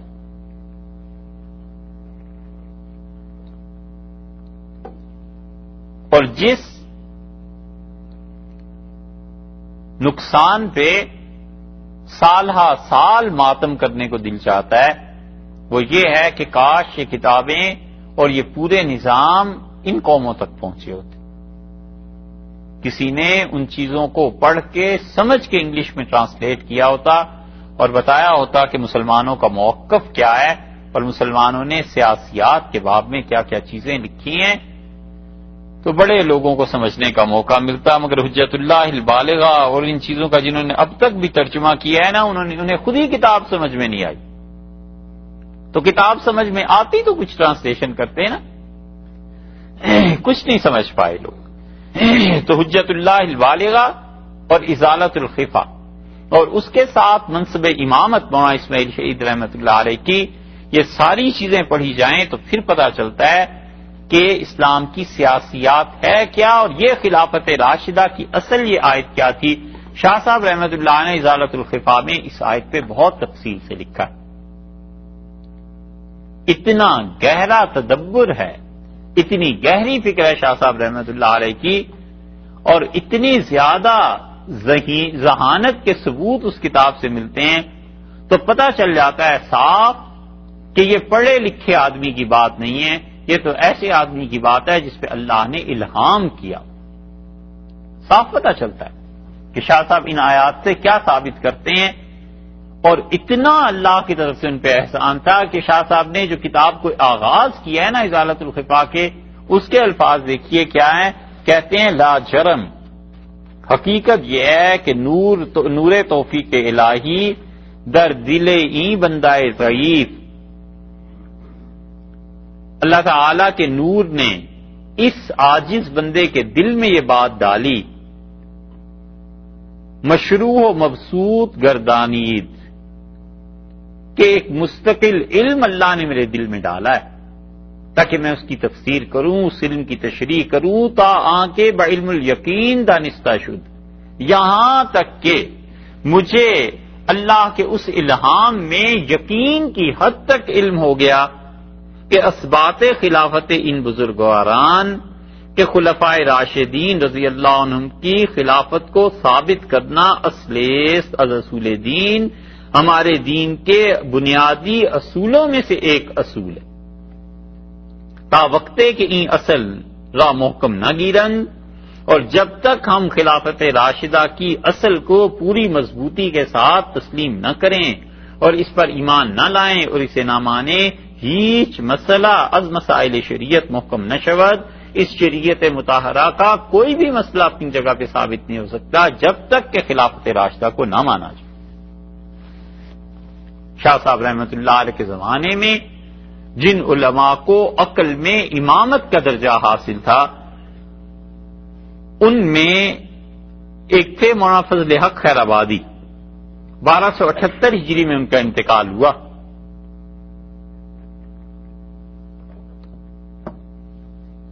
اور ان کے ایک شاگرد تھے مولانا محسن بن یحییٰ۔ محسن بن یحییٰ رحمۃ اللہ علیہ نے ایک کتاب لکھی ہے اور اس کا نام ہے الجامع الجنی۔ یہ کتاب شاہ عبد الغنی صاحب مجددی رحمۃ اللہ علیہ کے حدیث کے جتنے سلسلے تھے ان پہ حضرت نے لکھی تھی، اور یہ اب بھی چھپی ہوئی ملتی ہے۔ اور مفتی محمد شفیع صاحب رحمۃ اللہ علیہ نے حدیث کی جو اپنی سندیں چھپوائی ہیں اس کتاب میں الجامع الجنی وہ کہتے ہیں مولانا محسن بن یحییٰ کہ میں جب پڑھتا تھا فلسفہ اور منطق اور یہ چیزیں اپنے استاد مولانا فضل حق خیر آبادی سے، تو ہم نے دیکھا جو وقت ان کو فارغ ملتا تھا ایک کتاب اٹھاتے تھے، اسے پڑھتے تھے، تو ہمیں طالب علموں کو بڑا شوق ہوا کہ دیکھیں اتنے بڑے علامہ ہمارے استاد یہ کس کتاب کے پیچھے آج کل پڑے ہوئے ہیں اور یہ کس کی تصنیف ہے۔ تو ہم نے آخر ان سے پوچھا تو انہوں نے کہا کہ اس کتاب کا لکھنے والا اتنا بڑا علم کا سمندر ہے کہ اس کا کنارہ مجھے نہیں ملتا۔ اور پھر انہوں نے کہا یہ شاہ ولی اللہ رحمۃ اللہ علیہ کی کتاب ازالت الخفا ہے اور اس کا نسخہ میرے ہاتھ آ گیا کہیں سے، اور میں اسے پڑھتا ہوں تو مجھے حیرت ہوتی ہے کہ اتنا بڑا آدمی اور شاہ صاحب رحمۃ اللہ علیہ کا ان کا زمانہ قریب قریب کا ہی ہے. اور یہ جو مولانا عبدالحی صاحب فرنگی محلی تھے رحمۃ اللہ علیہ لکھنؤ کے، اب تو فرنگی محل لکھنؤ میں ایک محلہ بن گیا، ہم نے دیکھا. پہلے کسی زمانے میں یہ اصل شہر سے دور ہوا کرتا تھا. تو مولانا عبدالحی صاحب رحمۃ اللہ علیہ نے موطا امام محمد رحمۃ اللہ علیہ کی جو شرح لکھی ہے تعلیق الممجد اس کا نام ہے، اس میں انہوں نے ازالۃ الخفا پہ بحث کی ہے اور کہتے ہیں کہ یہ کتاب اپنے موضوع پر ایسی کتاب لکھی ہے شاہ ولی اللہ رحمۃ اللہ علیہ نے کہ دوسری کتاب پورے اسلام کی تاریخ میں ایسی نہیں ملتی. یہ اتنی بڑی چیز ہے خلافت راشدہ. حجت اللہ میں شاہ صاحب رحمۃ اللہ علیہ نے دین کے معاملے میں بحث کی ہے کہ عقائد کیا ہیں، عبادات کیا ہیں، ان کا کیا فائدہ ہے، اس عبادت میں کیا مصلحت ہے، شریعت نے اپنا نظام کیسے متعین کیا ہے، نکاح کیا ہے، طلاق کیا ہے، اس کی کیا کیا حکمتیں ہیں، بندے کیسے ہوتے ہیں، اللہ کا الہام کیسے آیا کرتا ہے زمین پر، اللہ تعالیٰ جو کرتے ہیں، فرشتوں کا کیا نظام ہے. شاہ صاحب رحمۃ اللہ علیہ ان ساری چیزوں پر بحث کرنے کے بعد وہ بتاتے ہیں کہ کسی بھی مملکت میں امپلیمنٹیشن کیسے ہوتی ہے وہ انہوں نے ازالۃ الخفا میں بتایا. اور انہوں نے یہ جو کہا ہے نا کہ مجھ پہ اللہ نے اس بات کو کھول دیا کہ جب تک خلافت راشدہ کو ہم نہیں پکڑیں گے اور اس پر کام نہیں کریں گے اور اس پر ایمان نہیں لائیں گے پھر دین کی کوئی اصل چیز ثابت ہونا دشوار ہے. تو شاہ صاحب رحمۃ اللہ نے اس لیے بھی کہا کہ وہ سمجھتے تھے کہ اگر خلافت راشدہ کو چھوڑ دیا جائے تو کتاب و سنت اور ختم نبوت کے عقیدے کے مقابلے میں ایک اور عقیدہ پنپ پائے گا اور ایک اور عقیدہ ابھرے گا اور اس کو ختم کرنا ضروری ہو جائے. اور ختم نبوت کے مقابلے میں خلافت راشدہ کے مقابلے میں وہ عقیدہ ہے جو اہل تشیع کے ہاں ہے اور جسے وہ امامت کا نام دیتے ہیں. بہت شورا ہوا خمینی صاحب کے انقلاب کا، ہر جگہ شورا ہوا کہ وہ بہت بڑے لیڈر بنے اور انقلاب آ گیا ایران میں اور یہ چیزیں ہو گئی ہیں. انہوں نے ایک کتاب لکھی ہے الحکومت الاسلامیہ، بڑی مدت کے بعد ہمیں ملی پڑھنے کو، لیکن انہوں نے اس میں صاف صاف لکھا ہے کہ جو کچھ ہم ہیں بس اس کتاب کو پڑھیں تو اندازہ ہوتا ہے کہ وہ کیا چیز کہتے ہیں. اور وہ اس میں لکھتے ہیں وَإِنَّ مِن ضروریات مذہبنا، ہمارے مذہب کے بنیادی عقائد میں سے یہ ہے کہ ان لائمتنا مقامن، ہمارے جو امام ہوتے ہیں 12 ان کا اللہ کے ہاں ایسا مقام ہے جو خدا کے کسی بڑے سے بڑے فرشتے اور جتنے بھی نبی آئے ہیں اب تک کسی بڑے سے بڑے نبی کا بھی وہ مقام نہیں جو ہمارے اماموں کا. اگر امامت یہ ہے کہ کوئی امام نبی کریم صلی اللہ علیہ وسلم سے بھی زیادہ اللہ کے قریب ہے تو یہ ختم نبوت کی ضد نہیں ہے تو اور پھر کیا. اور وہ کہتے ہیں کہ ہمارے دین کے مستقل مسائل میں سے ہے کہ رسول اللہ صلی اللہ علیہ وسلم اور ہمارے امام اس دنیا سے پہلے نور ہی نور تھے اور اللہ تعالی نے ان کو اپنے عرش کا احاطہ کرنے والا بنا دیا. اللہ کے عرش کے گرد وہ رہتے تھے اور ایسا قرب اور مرتبہ عطا فرمایا جس کا علم صرف اللہ کو ہے. اس میں یہ جو فکرہ ہے نا کہ کسی نبی کے لیے بھی وہ مقام نہیں اور فرشتے کے لیے بھی جو ہمارے 12 اماموں کا حاصل ہے الیاذ باللہ، یہ رسول اللہ صلی اللہ علیہ وسلم سے بڑا ہوا کوئی آدمی ماننا یہ کون سا دین ہے؟ یہ ہے امامت. اور اسی کی زد جا کر پڑتی ہے خلافت پہ اور اس کی زد جا کر پڑتی ہے رسول اللہ صلی اللہ علیہ وسلم کی افضلیت پہ، ان کے سب سے افضل ہونے پہ، ان کے آخری نبی ہونے پہ. اسی لیے شاہ ولی اللہ رحمۃ اللہ علیہ فیض الحرمین میں کہتے ہیں کہ میں نے رسول اللہ صلی اللہ علیہ وسلم سے پوچھا کہ آپ شیعہ کے متعلق کیا کہتے ہیں، مجھے بتائیں. تو نبی کریم صلی اللہ علیہ وسلم نے جب میں نے انہیں دیکھا قبر مبارک پہ حاضر ہوا تو ان کی روح سے میری ملاقات ہوئی اور مجھ سے کہا کہ تو امامت پر غور کر. بس اتنا فرمایا. اور شاہ صاحب رحمۃ اللہ علیہ کہتے ہیں جب میں نے آ کے امامت کے متعلق پڑھا کہ ان کا کیا عقیدہ ہے اور امامت کیا چیز ہے، تو پھر مجھے پتا چلا کہ یہ تو ختم نبوت کی ضد ہے۔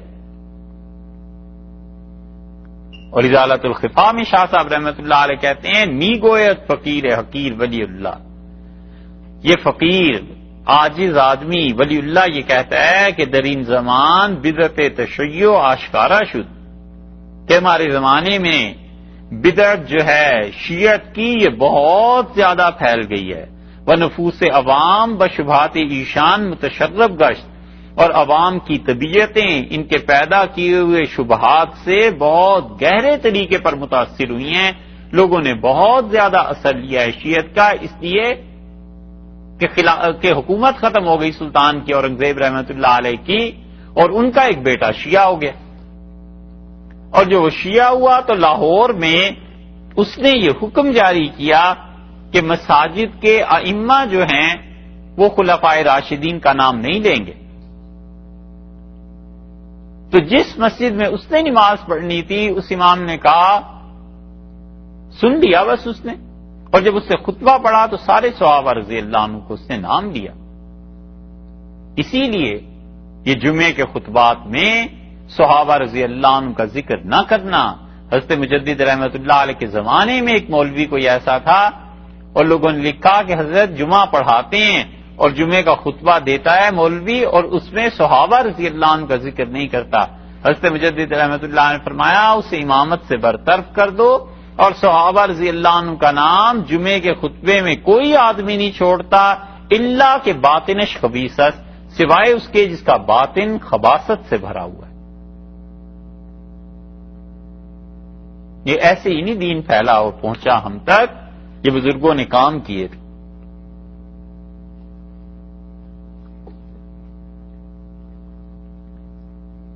تو اعظم پہنچا لاہور اس مسجد میں،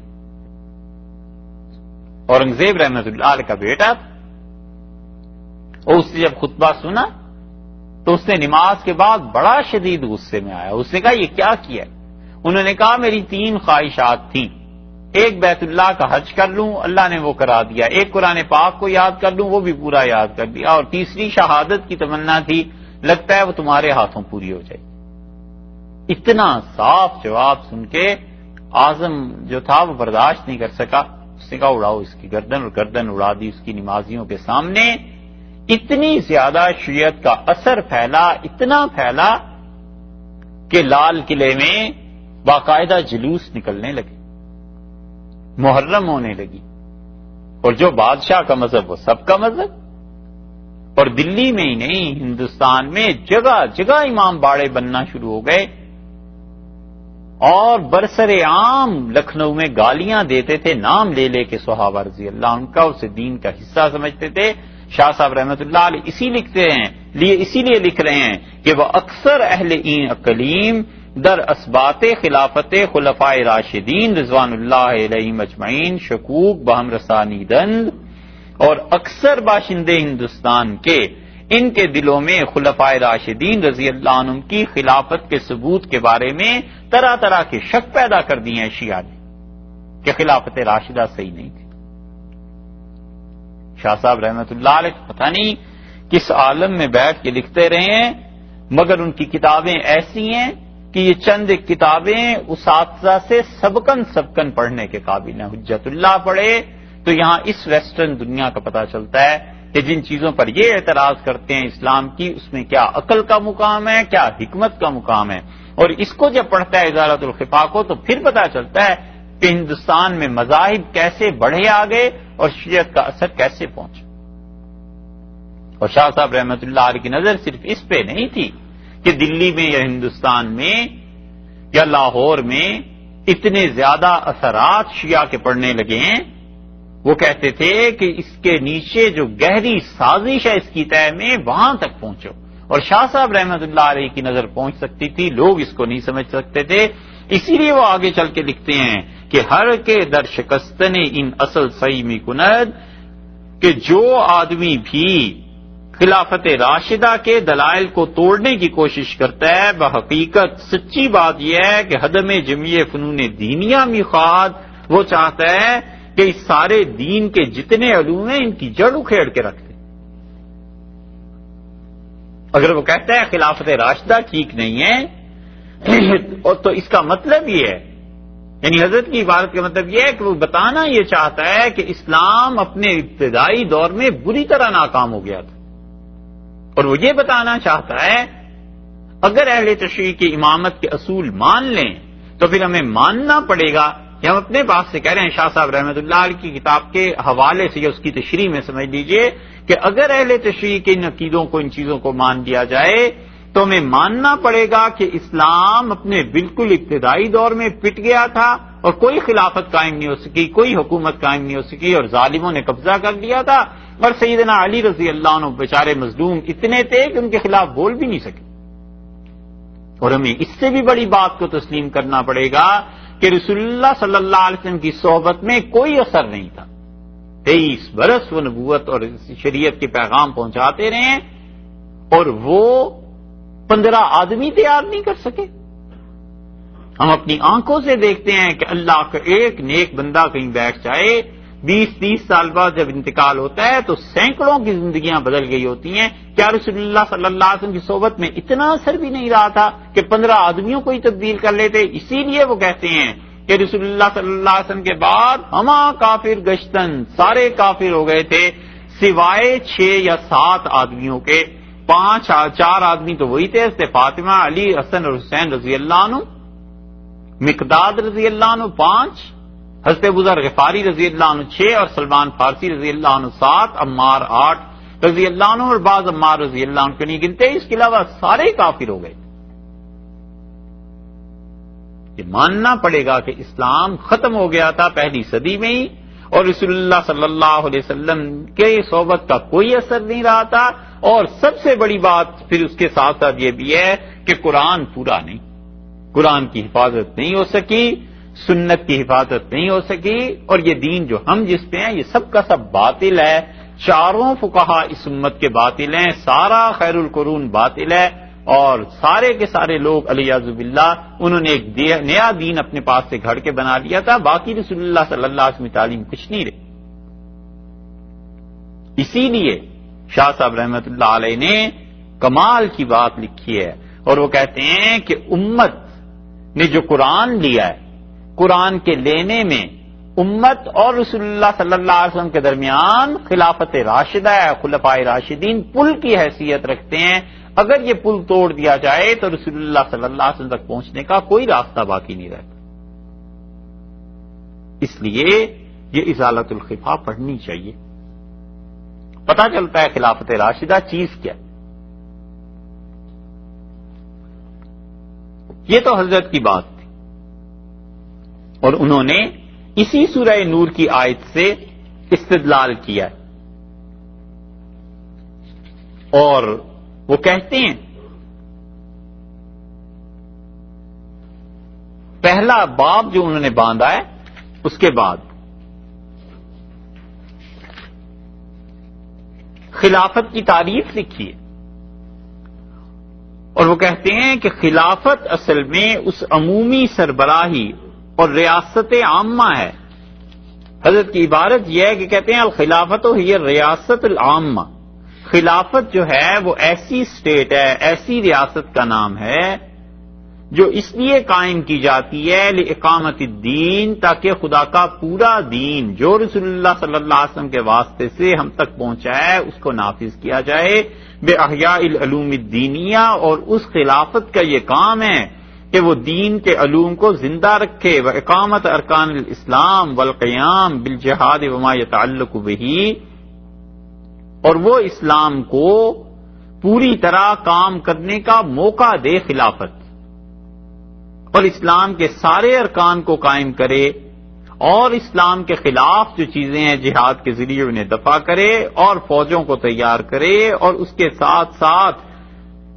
مال غنیمت اس کی تقسیم، قضاء کا اجرا، قاضیوں کو، تاکہ عام عوام کو انصاف میسر آئے، حدود کو قائم کیا جائے، امر بالمعروف نہی عن المنکر، یہ سب کی سب چیزیں خلیفۃ المسلمین کرے گا نیابتاً عن النبی صلی اللہ علیہ وسلم، رسول اللہ صلی اللہ علیہ وسلم کی نیابت میں، نبی کریم صلی اللہ علیہ وسلم کے بعد ان کے نائب ہونے کی حیثیت سے وہ یہ کام کرے۔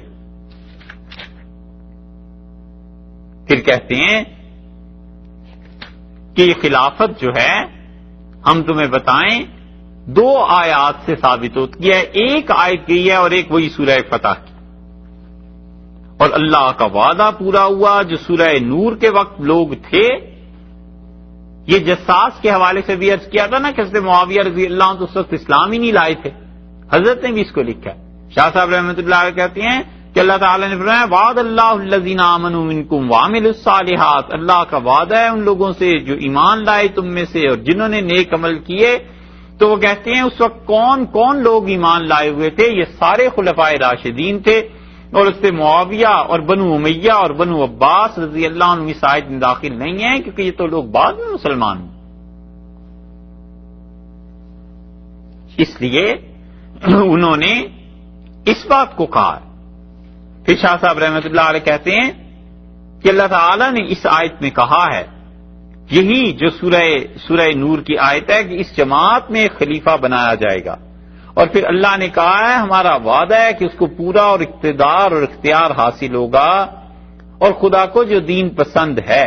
وہ خدا اس دین کو غالب کرے گا. تو اس آیت کو اہل تشریح جو کہتے ہیں کہ امام مہدی کے متعلق ہے تو وہ تو دین ہمیشہ چھپا ہوا رہا ہے، اور جو کہتے ہیں کہ حضرت مہدی کے متعلق نہیں ہے اور حضرت علی رضی اللہ عنہ کے متعلق ہے تو حضرت علی رضی اللہ عنہ نے تو بقول تمہارے تقیہ کر لیا تھا، چھپا لیا تھا دین کو، تو پھر کیسے خلافت ثابت ہوگی؟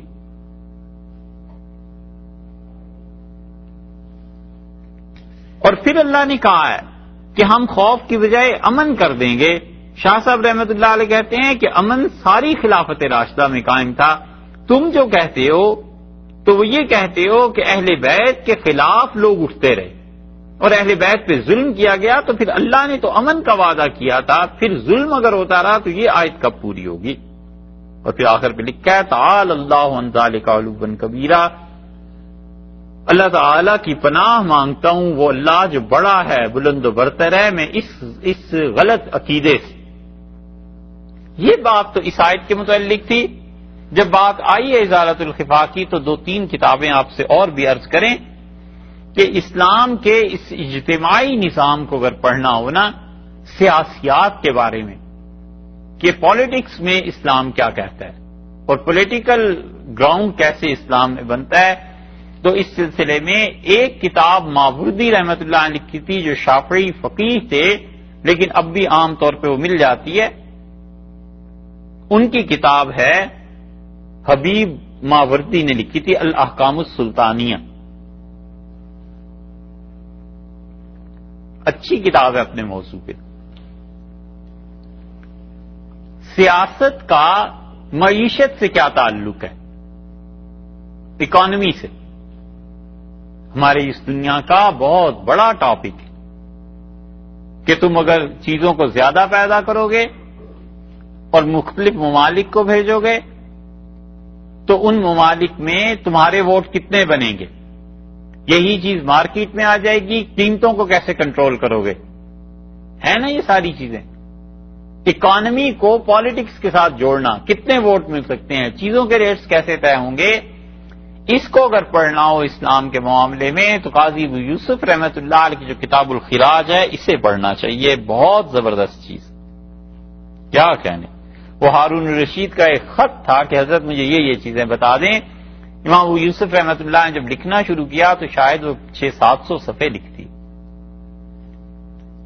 علم ان لوگوں کا کوئی تھوڑا سا تھا. وہ جس موضوع پہ بات کرتے تھے، جس علم پہ بات کرتے تھے، ایسے جیسے بس اسے ہی پڑھتے رہے اور کوئی کام ہی نہیں کیا. تو ان کی کتاب وہ بہت اچھی. اسی طرح کتاب الخراج کے نام سے ابو عبیدہ تھے ایک، انہوں نے بھی کتاب لکھی ہے، یا اسی سے ملتا جلتا ان کا نام ہے، عبیدہ کچھ ہے ایسے. ان کی کتاب بھی بڑی اچھی، کتاب الخراج انہوں نے بھی لکھی ہے. اور ان کتابوں کا انگلش میں بھی ترجمہ پاکستان میں ہو گیا. ہمارے ہاں ادارہ تحقیقات اسلامی جو ہے انہوں نے اس کا ترجمہ کیا ہے، ان سے منگائی جا سکتی. اگر پڑھنی ہو تو ہم بھی پیش کر سکتے ہیں.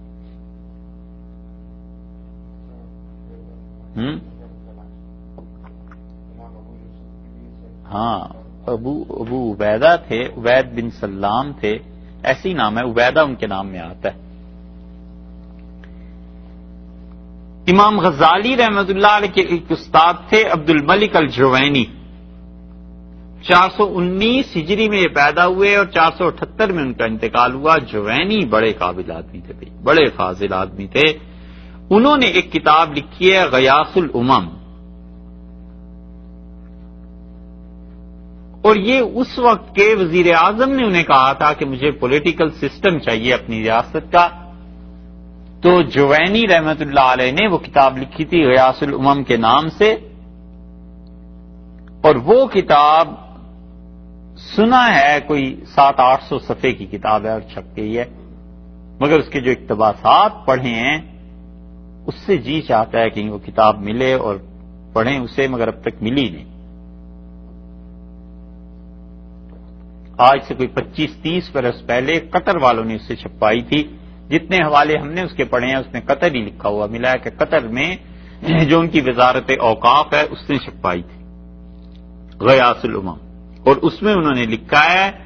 کہ مسلمانوں میں جب خلافت قائم نہ رہے تو مسلمانوں کو کیا کرنا چاہیے،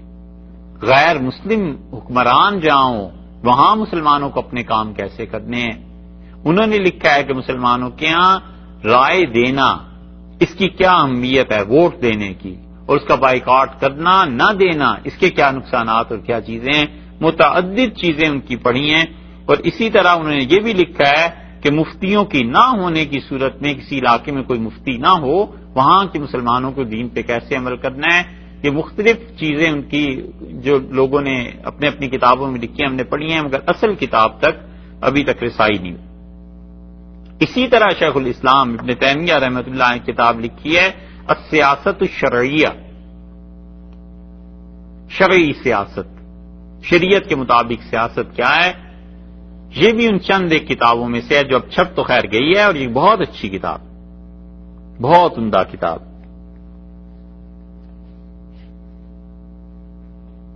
اور ہے مختصر، 200-250 صفحوں کی ہوگی، اور اس کے ساتھ ابن تیمیہ رحمۃ اللہ علیہ کی کتاب منہاج السنہ پڑھنی چاہیے۔ منہاج السنہ کمال ہے۔ منہاج السنہ 2 طرح لکھی گئی ہے، ایک منہاج السنہ ہے جس کی تلخیص کر دی ہے انہوں نے ذہبی رحمۃ اللہ علیہ نے، وہ چھوٹی کر کے بھی 4 جلدوں میں آئی ہے، اور بڑی جو شیخ نے خود لکھی ہے اس کے تو کہنے ہی کیا، اور وہ ہے اصل میں کیا، ان کے زمانے میں شیعہ نے جو اعتراضات کیے تھے اس کے جواب میں انہوں نے لکھی ہے۔ اور ابن تیمیہ رحمۃ اللہ جب لکھنا شروع کرتے ہیں پھر اس قلم کو کون روکے، وہ تو جیسے سیلاب آ جاتا ہے نا، آگے کچھ نہیں دیکھتے کیا آ رہا ہے کیا نہیں آ رہا، بہاتے چلے جاتے ہیں، انہیں ایک لفظ مل جائے کہیں سے وہ اسی کی تشریح میں کہیں سے کہیں نکل جاتے ہیں۔ منہاج السنہ بڑے کام کی چیز ہے، اسے پڑھنا چاہیے، لیکن اس میں انہوں نے یہ جو کہہ دیا ہے نا کہ یہ حدیث ہے ہی نہیں کہ رسول اللہ صلی اللہ علیہ وسلم نے فرمایا کہ میں علم کا شہر ہوں اور علی رضی اللہ عنہ اس کا دروازہ ہے،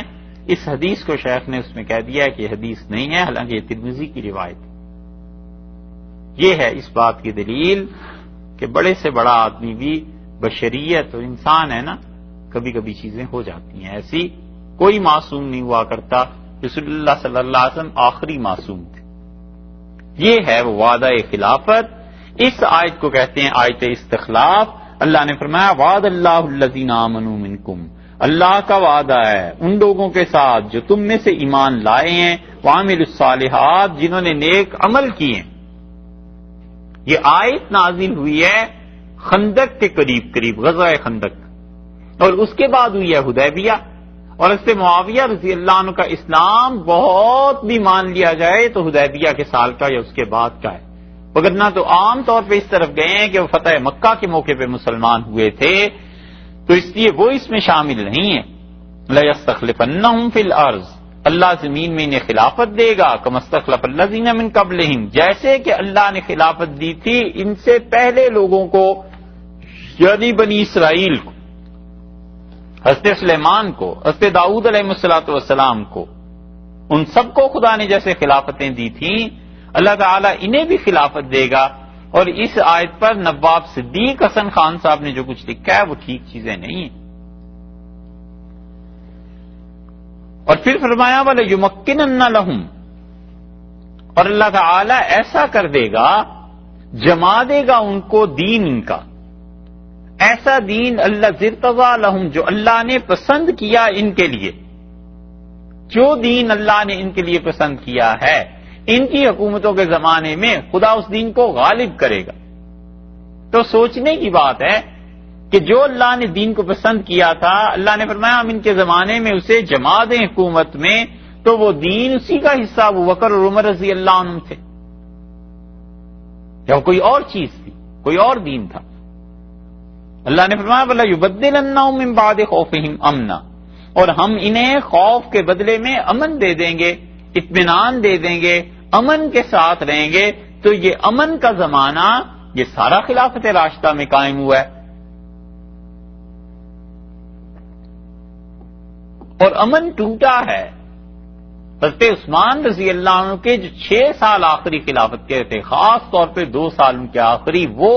اور سیدنا علی رضی اللہ عنہ کا زمانہ، اس میں امن کم ہوا، وگرنہ پچھلی جو خلافت تھی سب امن قائم رہا ہے۔ یعبدوننی لا یشرکون بی شیئا، وہ میری بندگی کریں گے اور کوئی میرے شریک نہیں ٹھہرائیں گے۔ ان کی حکومتوں میں شرک ختم ہو جائے گا، اللہ کی عبادت، خدا کی توحید غالب رہے گی۔ ومن کفر بعد ذالک، اور جس نے خدا کی اس نعمت سے کفر کیا، یہ ہیں وہ سارے لوگ جو خلافت راشدہ کا انکار کرتے ہیں اور وہ کہتے ہیں یہ غصب ہو گئی تھی خلافت، اور پہلے خلیفہ سیدنا علی رضی اللہ عنہ تھے رسول اللہ صلی اللہ علیہ وسلم کے بعد، اور خلافت بلا فصل سیدنا علی رضی اللہ عنہ کی تھی۔ اللہ نے فرمایا ومن کفر بعد ذالک، اور جو لوگ ان خلافتوں کا انکار کرتے ہیں، اور اس میں وہ بھی شامل ہیں جو حضرت عثمان رضی اللہ عنہ کے آخری دور میں پیدا ہو گئے، اور انہوں نے حضرت عثمان رضی اللہ عنہ کی خلافت کو ماننے سے انکار کر دیا، وہ سارے، اور خارجی جنہوں نے حضرت علی رضی اللہ عنہ کی خلافت کا انکار کیا، اور ناسبی جو حضرت معاویہ رضی اللہ عنہ کو اور بنو امیہ کو اتنا بڑھاتے ہیں کہ حضرت علی رضی اللہ عنہ کی دشمنی پہ اتر آتے ہیں۔ یہ ایک اور ضد ہے شیعہ کی، اہل تشیع حضرت علی رضی اللہ عنہ کو اتنا بڑھاتے ہیں، باقی صحابہ رضی اللہ عنہ کو ختم کر دیتے ہیں، اور یہ ناسبی حضرت عثمان، حضرت معاویہ، بنو امیہ کے لوگ رضی اللہ عنہ انہیں اتنا بڑھاتے ہیں کہ ادھر سے جا کے حضرت حسن رضی اللہ عنہ کو صحابی نہیں مانتے، حضرت حسین رضی اللہ عنہ کو صحابی نہیں مانتے۔ یہ جو ابو بکر ابن العربی ہے نا، یہ اسپین کے مفسر، ان اسپین والوں کو چونکہ اموی تھے نا، اس لیے ان کی کتابوں کو بڑے احتیاط سے پڑھنا چاہیے۔ کئی ایک ان میں بڑے بڑے لوگ ایسی تحریر لکھتے ہیں جس کی زد جا کے بنو ہاشم پہ پڑتی ہے، حضرت علی رضی اللہ عنہ پہ پڑتی ہے، یہاں تک کہ الواسم القواسم جس نے لکھی ہے اس میں حضرت حسین رضی اللہ عنہ کے کربلا میں واقعے کا ذکر کرتا ہے۔ ابن عربی صوفی نہیں رحمت اللہ علیہ، وہ تو اور آدمی تھے، ان کا حوالہ کبھی کبھی ہم دیتے ہیں کہ احکام القرآن الواسم القواسم میں کہتا ہے قتل الحسین بسیف جدی، حسین جو شہید ہوا تھا وہ اپنے نانا کے قانونی کی وجہ سے تو مارا گیا تھا۔ رسول اللہ صلی اللہ علیہ وسلم آیا تھا نا، باغی کو قتل کر دو، تو کہتا ہے نانا کا قانون تھا اسی وجہ سے تو مارا گیا۔ علیہ باللہ، یہ بہت سخت جملہ ہے جو اس نے لکھا ہے۔ اسی طرح اور جگہ بھی حضرت علی رضی اللہ عنہ ان کی اولاد یہ ناسبی اس کے دشمن، اور اہل سنت والجماعت وہ درمیان میں اعتدال میں ہیں، نہ وہ حضرت علی رضی اللہ عنہ کی اتنی حمایت میں چلے جاتے ہیں کہ ان کی محبت میں باقی صحابہ رضی اللہ عنہ کا انکار کر دیں، اور نہ باقی صحابہ رضی اللہ عنہ کا اتنا احترام زیادہ کرتے ہیں کہ حضرت علی رضی اللہ عنہ کا انکار کر دیں۔ وہ کہتے ہیں سب کا اپنا اپنا مقام ہے، ہمارے نزدیک سب کی خلافت راشدہ اسی آیت سے ثابت ہے۔ حضرت علی رضی اللہ عنہ اور ان کی اولاد، مجدد الفسانی رحمت اللہ عنہ نے لکھا ہے کہ والد کہتے تھے کہ حضرت علی رضی اللہ عنہ ان کی اولاد سے محبت کو خاص دخل حاصل ہے انسان کا خاتمہ بالخیر ہونے میں، ایمان کی موت میں۔ تو جب میرے والد عبدالاحد رحمت اللہ علیہ کے انتقال کا وقت آیا تو میں نے ان سے عرض کیا کہ ابو آپ کہتے تھے کہ حضرت علی اور اہل بیت رضی اللہ عنہ کی محبت کو خاص دخل ہے کہ آدمی کا ایمان پہ خاتمہ ہوتا ہے، تو اب آخری سانسیں آپ فرمائیں، کچھ پتہ چلتا ہے ان کا سر شاریم، سر سے پاؤں تک ڈوبے ہوئے ہیں اہل بیت کی محبت میں. ایسے لوگ تھے. سعدی نے اسی لیے نہیں لکھا خدایا بحق بنی فاطمہ، اللہ فاطمہ رضی اللہ عنہا کی اولاد کے صدقے کہ برقول ایمان کنی خاتمہ، اللہ ایمان کی موت آئے جب بھی آئے. یہ سارے لوگ اتنی محبت بھی کرتے تھے، لیکن اس محبت کا مطلب یہ تھوڑا ہی ہے کہ شرک اور کفر کی طرف چل پڑیں. اور دوسری طرف صحابہ رضی اللہ عنہ کی محبت تھی، اور اس محبت کا مطلب یہ تھوڑا ہی تھا کہ بنو ہاشم اور اہل بیت اور حضرت علی رضی اللہ عنہ ان حضرات کو برا بھلا کہنے لگے. اس لیے یہ جو اسپین کے بہت سے ایسے لوگ ہیں، تفسیر میں حدیث میں کئی جگہ جب ایسی چیزیں آتی ہیں تو گڑبڑ کر جاتے. اللہ تعالیٰ نے فرمایا من کفر بعد ذلک، اور جو اس خلافت راشدہ کا انکار کرتا ہے، اتنا بڑا خدا کا انعام، فاولئک هم الفاسقون، سو یہ لوگ ہیں بے حکم. ان لوگوں میں کوئی حکم نہیں، خدا کے حکم کے تحت نہیں. اس میں شاہ عبد القادر صاحب رحمۃ اللہ نے حاشیہ لکھا ہے، وہ بھی سنیے پھر آگے چلتے ہیں. خطاب فرمایا حضرت کے وقت کے لوگوں کو، حضور صلی اللہ علیہ وسلم کے لوگوں کے زمانے میں جو لوگ تھے انہیں خطاب فرمایا، جو ان میں نیک ہیں پیچھے ان کو حکومت دے گا، یعنی رسول اللہ صلی اللہ علیہ وسلم کے بعد انہیں حکومت ملے گی، اور جو دین پسند ہے ان کے ہاتھ سے قائم کرے گا. جو دین اللہ کو پسند ہے وہ اللہ قائم کرے گا، حضرت عمر، حضرت بکر اور حضرت عثمان اور علی رضی اللہ عنہ کے ذریعے. اور وہ بندگی کریں گے بغیر شرک، یعبدوننی ولا یشرکون بی شیئا، وہ میری عبادت کرتے ہیں اور میرے ساتھ شرک نہیں کریں گے. یہ آ گیا نا 55 نمبر آیت میں. یہ چاروں خلیفوں سے ہوا، پہلے خلیفوں سے اور زیادہ، یعنی پہلے 2 خلفاء سے زیادہ ہوا رضی اللہ عنہ. پھر جو کوئی اس نعمت کی ناشکری کرے، ومن کفر بعد ذالک، جو اس کا انکار کرتا ہے، ناشکری کرتا ہے، ان کو بے حکم فرمایا فاولئک هم الفاسقون، یہ فاسق ہیں، اللہ کے حکم کے تحت نہیں آتے. جو کوئی ان کی خلافت سے منکر ہوا اس کا حال سمجھا گیا. دیکھا، جو کوئی ان کی خلافت سے منکر ہوا اللہ نے اسے فاسق کہا ہے، فاولئک هم الفاسقون، یہ فاسق. دین جو نام ہے وہ کس چیز کا تھا؟ حضرت عمر اور حضرت بکر اور عثمان رضی اللہ عنہ نے جس چیز کو پسند کیا، اللہ نے کہا ہم اس دین کو نافذ کریں گے. تو وہ دین اہل سنت کا تھا یا اہل تشریع کا تھا، یہی سمجھ لینا چاہیے. اگر وہ اہل سنت کا تھا تو ہم کہتے ہیں وہ تو بالکل ٹھیک ہے، اور اگر اہل تشریع کا وہی دین تھا جو اب ہے، وہی کہتے ہیں حضرت عمر اور حضرت علی رضی اللہ، حضرت بکر رضی اللہ عنہ کے زمانے میں تھا، تو پھر جھگڑا کس بات کا ہوا؟ پھر انہیں غلط کیوں کہتے؟